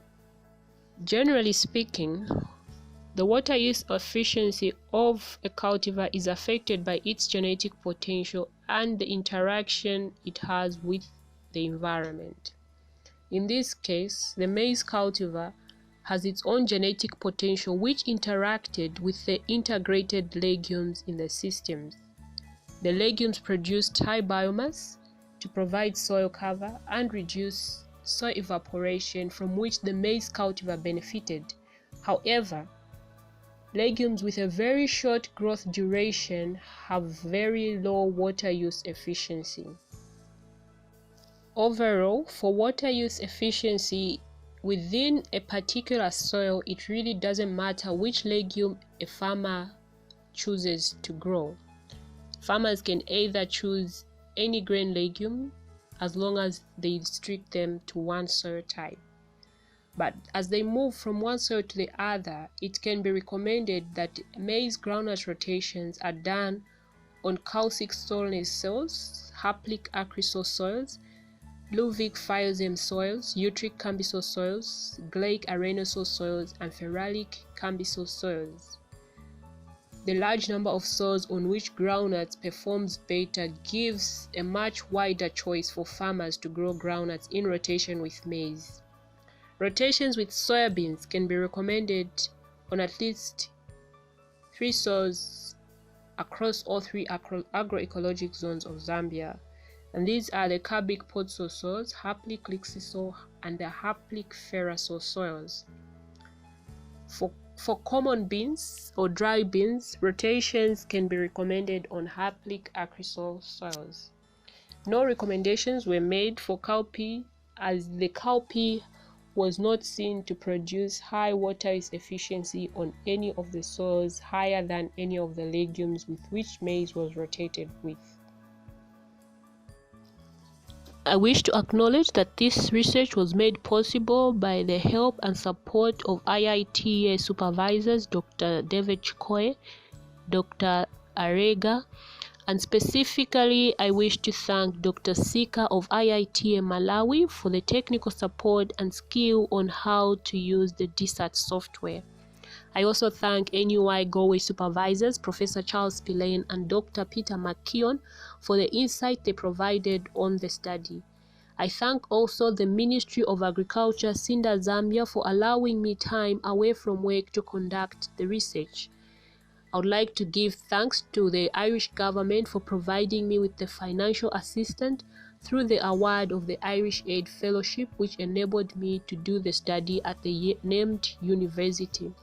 I thank also my friends and colleagues in various districts of the Ministry of Agriculture of Zambia for information relevant to the research. Lastly but not the least, I want to thank my friends and family for the support during my studies. Thank you very much for your attention and for listening. Hello everyone, my name is Kemilembe Barongo and I am from Tanzania, East Africa. My NIG MScCCAFS research topic was on the quality assurance and environmental footprint of biofortified crop for improved health and nutrition in Tanzania, and was conducted in collaboration with Global Alliance for Improved Health GAIN. Specifically, I was dealing with high iron beans and provitamin A or PVA maize. I am grateful to my supervisors from NIG, Professor Charles Pillen, Dr. Peter and Dr. David Style, and GAIN staff, Valerie, Obey, and Enoch, for guiding me through my project. All this could not have been possible without financial support that I received from Irish Aid that allow me to do the MScCCAFS program at NIG. I am also grateful to my husband and children and friends and family members. I'm inviting you all to go with me through this presentation to understand better what I was doing. Thank you. My name is Kemilembe Barongo. Welcome to my MScCCAFS research presentation on the quality assurance and environmental footprints of biofortified crops for improved health and nutrition in Tanzania. Why do we need biofortified crops? Biofortified crops are increasingly gaining relevance in addressing micronutrient deficiency levels, mostly in developing countries. Micronutrient deficiency is widespread, affecting more than 2 billion people worldwide.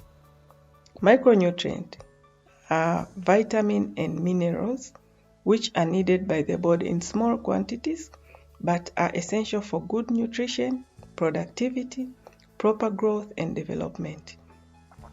They cannot be synthesized in the human body, instead being delivered through diet.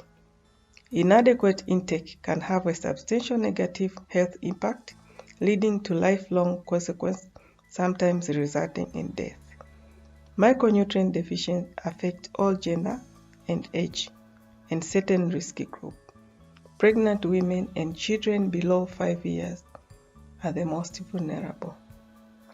Micronutrient deficiency account for almost 7% of the global disease burden annually, causing stunting, underweight, and wasting for children, causing disability and economic toll. Biofortification is the process of increasing the nutrient density of staple food crops that are widely consumed by low and medium income population. It is done mostly through crop breeding. These food crops do not have enough micronutrients to lead healthy and productive lives. Vitamin A, zinc, and iron are the most limited micronutrients in diet. Tanzania, more than 5 varieties of orange fresh sweet potatoes have been released. 2 varieties of provitamin A maize were officially released in 2016, and 2 varieties of high iron beans were officially released in 2018. The research goal is to measure environmental impact and quality assurance of biofortified maize and beans for improved human health in Tanzania. The research objectives were first to conduct life cycle assessment of the environmental footprint of provitamin A maize and high iron beans along the food value chain, and second, to determine the quality assurance of biofortified foods along the food value chain from producer to consumer. This research involves both primary and secondary data. Secondary data were collected from peer-reviewed journals, relevant policies, strategic documents, and others. Primary data were collected through administered questionnaire to value chain actors in Tanzania, mostly producer and consumer of biofortified crops. Environmental footprints were quantified by the use of the attribution life cycle assessment tool along the food value chain from cradle to market. Same methodology used as of Leonhardt's study of 2019. Environmental footprints mainly focused on global warming as the environmental impact category. Nutrient density unit was used to compare the environmental burden per nutritional profile of biofortified crops against conventional varieties. NDU consider essential fatty acid, protein, fiber, and calories in 100 grams of the product, divided by the recommended daily value intake of each product as indicated on the formula shown here. For PVA maize, addition of PVA, and for high iron beans, there will be additional of iron, and the figure will be divided by 4 instead of 3. These findings are based on the input and activities by the biofortified actors in Tanzania. Distribution of the final product is contributing to the highest emission due to the fact that small quantities are supplied several times. Transport is the second leading activity, contributing to high emission due to the fact that there is a huge distance between production and processing unit, up to 957 kilometers, and yet, due to low demand of biofortified crops, less quantities are transported several times. The use of nitrogen fertilizers is also contributing to high emission on nitrous oxide that has high global warming potential, contributing to high environmental burden. Milling of maize is also contributed to a significant environmental burden. Generally, cultivation is contributing to the highest environmental burden as compared to other maize and beans value chain activities. The production of 1 ton of maize flour and 1 ton of beans grains is contributing to this amount of greenhouse gases in carbon dioxide equivalents. Environmental footprints per NDU are calculated by first converting the environmental burden in slide 7 above to 100 grams of carbon dioxide equivalent, and then dividing that by NDU per 100 gram serving for both PVA maize and conventional maize, as well as high iron beans and conventional beans.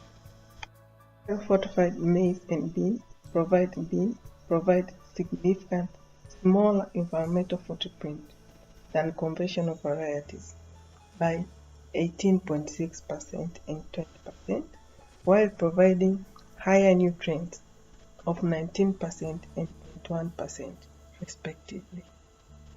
Biofortification requires quality assurance at all stages along the food value chain. Biofortified crops need appropriate registration, standard, code of practice, guidelines to ensure the nutritional impact on the intended population.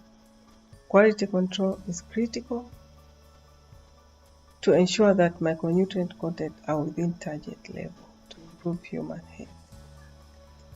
certification and quality assurance system improvement, awareness raising on post-harvest handling practice should be increased to farmers and consumers. And last, good policies and regulations to ensure significant population receive biofortified varieties to achieve SDG 2 and SDG 3. Thank you all.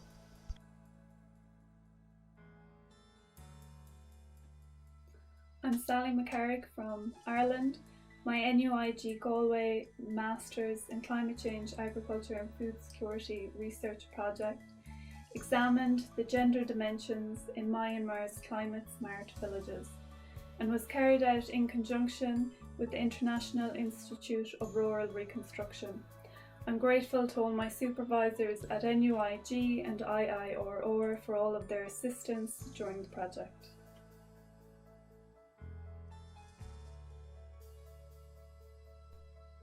The gender dimensions in Myanmar's Climate Smart Villages project was developed by IIRR and their funding body IDRC to understand the extent of women's involvement in climate smart agriculture within the climate smart villages in Myanmar. The project is in line with Myanmar's 2016 NAPA report, which calls for gender inclusion in agri through the access of resources and training, and states it will place them on the pathway to improved livelihood standards. As women are deemed most vulnerable minorities facing climate change due to their roles in diverse livelihood activities, their dependence on natural resources for these activities, and the structural inequity in the access to and control of such resources. Despite these vulnerabilities, women can be proactive agents of climate change adaptation, especially when coping with variability, long-term changes in climate, and ensuring food security. Previous research by FAO estimates that equal access to productive resources between male and female farmers could increase agri output in developing countries by 2.5 to 4%. However, women farmers need to break gender barriers set in place by society and increase their empowerment to allow for this increased productivity. CSA has been identified as a long-term climate change adaptation strategy by Myanmar's Agri Department and MScCCAFS. Myanmar, home to almost 54.5 million people, is an agricultural country. Myanmar, home to almost 54.5 million people, is an agricultural country with 50% of the agri workforce represented by women. Yet their contribution to society and climate change adaptation is systematically overlooked and their voices underrepresented. They also face many barriers as listed in this presentation, which prevent them accessing various agri-resources. Therefore, they are not empowered to reach their full potential in the agri-sector. These barriers also restrict their contribution to increased food security. CSA implementation through community-based approaches allows participation of all stakeholders from the design stage to the end product, while providing many benefits including increased gender and social inclusion. Regarding data collection and analysis, IIRR carried out a rapid scoping study in 2016 to identify 4 agroecological sites. These villages also represented areas of the country experiencing the lowest levels of poverty. The survey was carried out between October 2018 and May 2019 in the 4 selected climate smart villages, and the use of CBA ensured the participation of all village residents in the survey. NUIG research team conducted 2 correlative analyses on raw data collected by IIRR via the survey. First analysis indicated if perceptions regarding each question was or was not significantly affected between genders or by the climate smart locations. The second analysis carried out indicated possible relationships between perception of respondents and demographic info between the 4 climate smart villages. Demographic information includes respondents' age, sex, marital status, total household household membership, livelihood activity, land ownership, type of farm, tillage, religion, and membership of organisation. The most interesting and significant findings came from 3 sets of questions, which I'll cover now, regarding the perception of women's roles in livelihoods. The results from these statements give the overall impression that women's place is in the home. 95% of total respondents agree that it is the mother's duty to care for a sick child. 58.9% of total respondents don't agree with women spending most of their day away from the home earning money, and 66.6% of all respondents agree that if a woman gets too involved with livelihood activity, her family will likely suffer. As well as these statements supporting the traditional stereotypes, 67.4% of respondents agreed with the statement, a woman's place is in the home. This notion runs throughout the 4 climate smart villages and between genders, and is potentially reducing females' respondents' opportunities to earn, although 87.6% of total respondents agree that she can contribute to the household's economic well-being equally as a man. This, combined with previously mentioned results, suggests that income earning activities that are based in and around the household would be acceptable by both genders and across the 4 climate smart villages. Regarding women's decision-making power in the household, overall results suggest that 88.8% average majority of female respondents are usually involved in decision-making in their home, but have a significantly lower involvement in decisions related to travel. Decision-making power is significantly influenced by village location, tillage, age, and marital status in all climate smart villages. Attention should be given to Delta Climate Smart Village regarding decision-making power. It had the lowest scores frequently throughout both analyses compared to other climate smart villages. Delta Climate Smart Village was also identified as potentially having less involvement in decisions regarding their own travel compared to the other climate smart villages. Between 31 and 40% of female respondents in the Delta Climate Smart Village may not be able to travel to trainings such as extension agri trainings or external support services.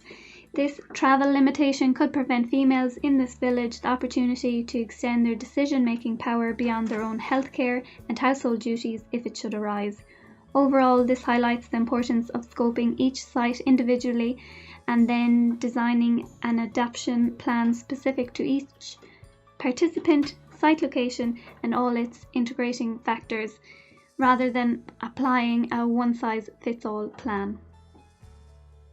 Finally, regarding findings in relation to women's perception of their role and contribution to community-level activities and decisions, analysis suggests that 60.4% of respondents may perceive that their age and tillage methods limits their standing or credibility in their community, and therefore they could not voice their opinions in a meaningful way.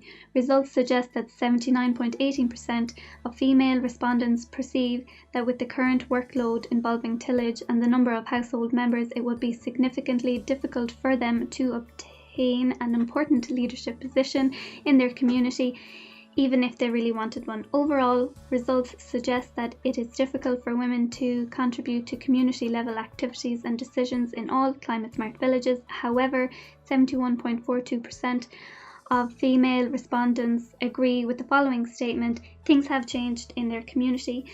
There is now many opportunities for women to influence how your community is governed. This result is in line with some new studies and observations emerging in relation to changing gender barriers in human development in Myanmar. To conclude the overall results, based on parameters included in this study, this analysis identified links between gender perceptions and demographic factors. Results suggest that income earning activities based in and around the household would be acceptable by both genders and across the 4 climate smart villages. Surprisingly, religion did not emerge as a significant influence on any parameters included, considering Myanmar's diverse range of 135 ethnic groups.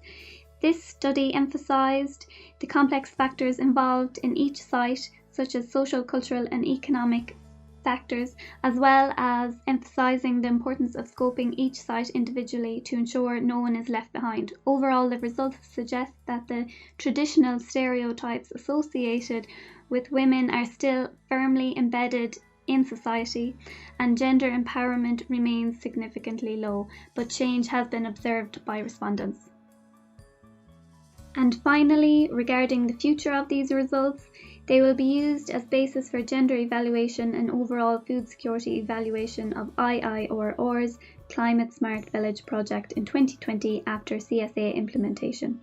It will help identify if CSA has impacted gender empowerment in a positive or negative manner, and may also identify areas of CSA such as design, implementation, etc., which may require further adaptation in future CSA projects focused on gender empowerment. These results can also be used when developing a metric for gender empowerment, which would help identify the most significant influencing factors of gender empowerment and could be implemented at design stage of CSA, potentially increasing the suitability of CSA for farmer and site-specific requirements at an earlier stage.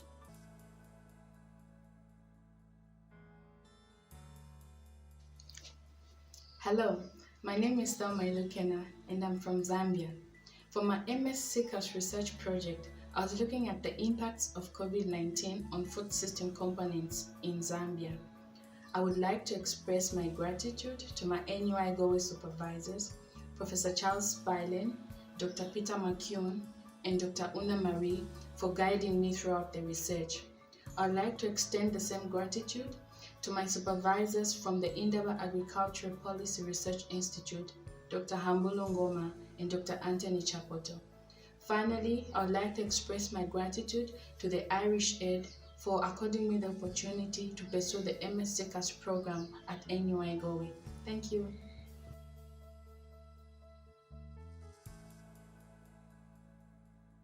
So what is a food system? A food system can be defined as a series of activities and actors involved in the primary production of food, its processing and packaging, distribution, retailing and consumption, and the management of waste. Food systems are essential for ensuring global food security and attaining the SDGs on achieving zero hunger and ending poverty, among others. Pandemics and other shocks tend to expose weaknesses and inefficiencies of socioeconomic systems, food systems included. A crisis like COVID-19 can result in disruptions that can cause or worsen food insecurity. In Zambia, an estimated 1.9 million people were facing a crisis level of food insecurity between May and September of 2019 as a result of flash floods and droughts in different parts of the country. Furthermore, 48% of the population already are unable to meet their daily caloric requirements according to the World Food Programme. The COVID-19 pandemic thus poses a new and additional threat to food security in Zambia. The study had two research objectives. The first one was to assess the differential impacts of COVID-19 on food system components in Zambia. The second one was to assess the extent to which various food system components in Zambia have been affected by the COVID-19 and to map out their vulnerability. In terms of research methodology, a quasi-structured questionnaire consisting mainly of like-it perception questions was generated in Google Forms and used to collect primary data. Stakeholders involved in various food system activities were identified and invited to participate in the survey via a web link. The questionnaire was distributed by email to 120 people, of which 52 responded to the survey. Excel and SPSS were used to generate descriptive statistics and to conduct non-parametric tests, respectively. Nearly half of the survey participants reported that they worked for a government organization or ministry. When it comes to food system activities, half of the respondents stated that the organization they worked for was involved in some level of extension service provision. One of the key results of the study is that COVID-19 had a major impact on incomes and consumption of urban low-income earning households, and there was a high level of agreement among respondents regarding this, as can be seen from the box plots. In addition, incomes of urban low-income earning households were perceived to be more vulnerable than that of rural low-income earning households. This is maybe because the urban poor are mainly employed by industries and other businesses that were adversely impacted by COVID-19, whilst the rural poor rely more on farming for their incomes. Consumption of the urban low-income earning households was considered to be more vulnerable to that of the rural low-income earning households, perhaps because most urban households rely more on purchased food, whilst rural households tend to rely more on food which they produce on their own. COVID-19 was perceived to have had a major impact on extension service provision and retailing. The impact on extension was major because of the COVID-19 restrictions put in place regarding public gatherings. Extension service provision in Zambia, like most developing countries, is highly reliant on physical interactions. Retailing was affected in a major way, possibly because of a high reliance on most retailers on imports, which were affected by various restrictions that were put in place to help curb the spread of the COVID-19. Other food system components related to imports and access to markets only experienced moderate impacts. Labor supply for commercial agriculture production was perceived to be more vulnerable to COVID-19 than that of smallholder agriculture production.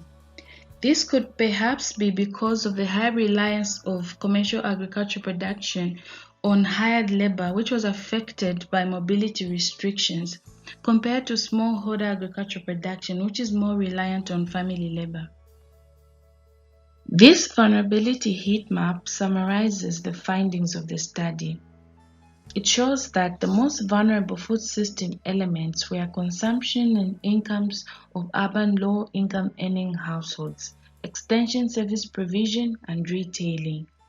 The least affected components included consumption and incomes of high-income earning households in both rural and urban areas, which is as expected because these type of households tend to have a wide variety of social safety nets. Smallholder production and buyers of agricultural produce were also among the least affected food system components. Respondents also reported that other important factors like the food prices and the exchange rate had increased a lot from the time COVID-19 was first reported in Zambia. In summary, it can be said that all components of the Zambian food system have been impacted by COVID-19, but to varying degrees. Social protection programs during times of crisis like the COVID-19 are essential. There is need to facilitate transition to greater use of ICTs in extension service provision in order to reduce physical delivery of extension services. Maintaining some level of self-sufficiency in the production and processing of staple food products could ensure food system resilience and lessen the impact on retailing in the event of a similar crisis arising in the future. I would once again like to express my most sincere gratitude to my NUI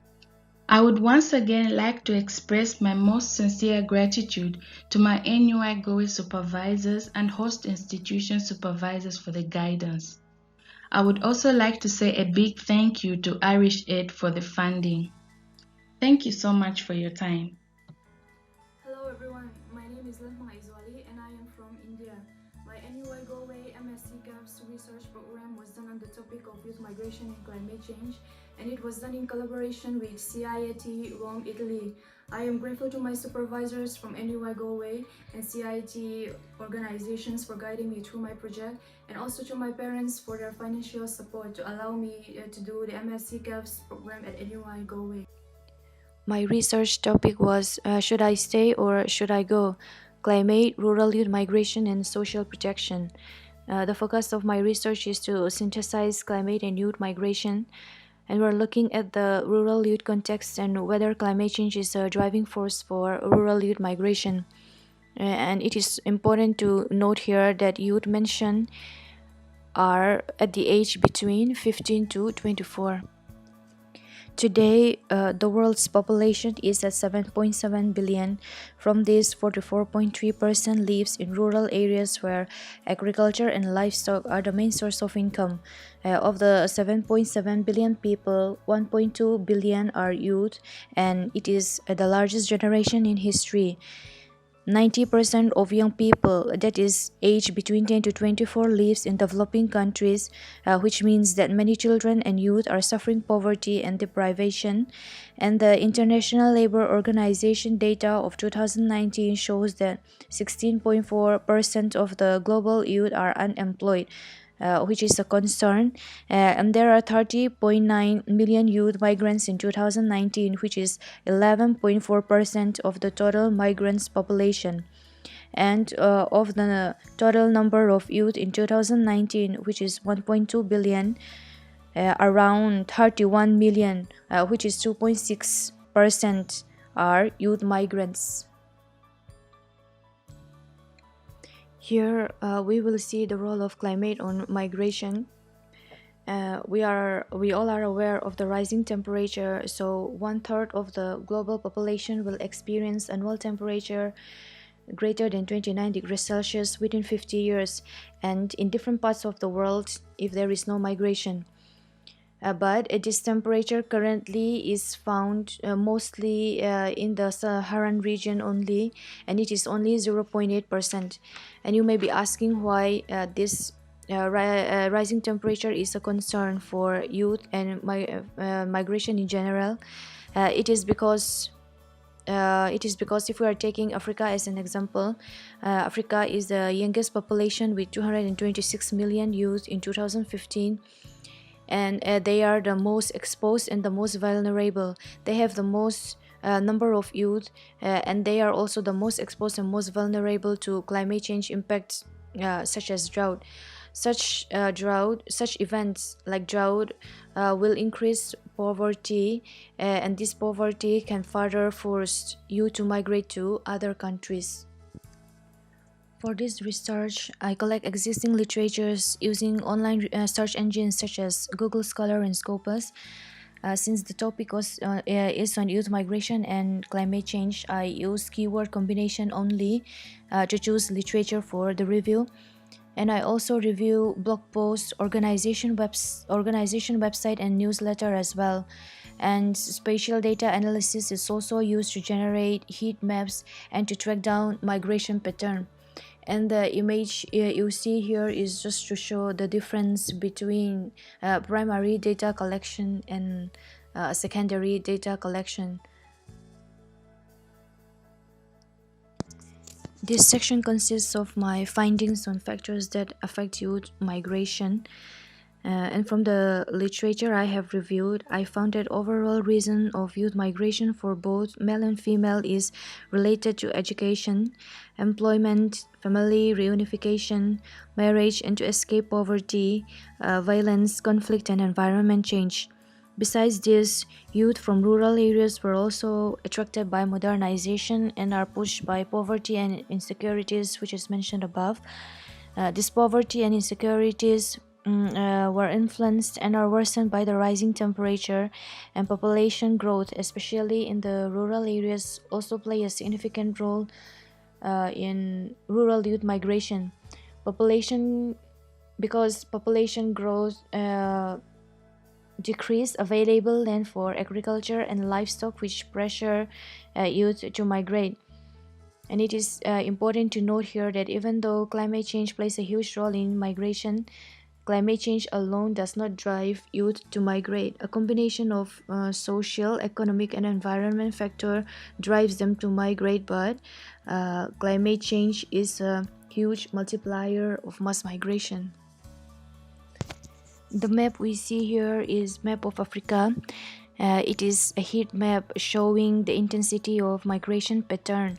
and it is showing migration pattern for all ages from the year 2015 to 2019. This currently is the most relevant data available for researchers and policymakers, but there is a shortage of data in both rural and urban areas. We can see that Africans are moving in and out of a country, and the reasons may vary. But to quantify accurately and compare the number of people moving from south to north and north to south, a further study is required. But it is useful to get the idea of human movement. Here we have the findings on some limitations in policies and data. Among all the adaptation measures and initiatives, my research focused on social protection program as an adaptation measures to reduce youth migration from rural areas. And through this research, I found that social protection programs today already cover a large area, but funds that are approved for the enhancement of the social protection in the covered areas often do not reach the target population, and instead these funds are used to reinforce the existing sectors that have already received substantial adaptation finance. I also find that programs and policy of social protection mainly focus on children, women and old age, and there is no specific programs and policy for youth. Even though I mentioned that climate change is a contributing factor to youth migration, evidence for climate change as a key driver is weak, and in addition to this, there is an insufficient data on youth migration. There is no disaggregated age data, and this hinders the possibility to find the key driver of youth migration. Here we have the same Africa map, but this map is showing the relationship between rainfall variability and migration flows. And the rainfall variability data is taken from the year 1981 to 2018, and we can see out migration and in migration here and there through this map, but we cannot say that people from water scarce area move to places where there is a higher percentage of rainfall. So like the previous map, it requires a further study to be able to know how exactly rainfall and migration are related. This is an example to show the differences in social protection coverage, and we use Africa as an example again. From this map, we can see the huge coverage difference between Northern Africa and Sub-Saharan Africa. If you look at children, social protection coverage is only 11 in Sub-Saharan Africa, while it is 37.8 in Northern Africa. Likewise, you can see the differences in maternity, disability, and old age as well. The graph here shows a social protection coverage country-wise, but it is excluding few countries. But this shows us the gaps in social protection, which is a concern and which needs to be addressed as soon as possible. To conclude this presentation, I want to highlight and convey that even though there is no status of climate refugee, there are people who are increasingly forced to migrate due to severe climate change effects. Youth often are not the focus of current policy makers, and many existing initiatives only provide resilience and adaptability for a limited period time. All future climate forecasts points to climate as an aggravating contributors to human mobilities, and youth are most likely to suffer the most. Policymakers need to focus on adaptation measures that will address unique needs of youth under migration and climate change pressures. Thank you. So that brings us to the end of this year's annual MScCCAFS Student Conference. I'd like to thank all of the students for their hard work and dedication over the past year to get their theses completed despite the challenges of the COVID pandemic. We're also indebted to our global partners, particularly the CGIAR CCAFS program and other international development organizations, for their help and assistance in co-supervising the research projects of the students over the past year. For this year's students, the annual CCAFS conference marks the end of their master's program with us, and we wish them very well for the future. We measure the impact of the CCAFS program on the impact that our graduates go on to have on the climate change, agriculture and food security agenda, and we wish them all very well in that endeavour. With that, I'd like to close the conference and also welcome our incoming cohort of students who will be with us for the next year, and hope that they also can go on to do such excellent projects as the students who have done this year.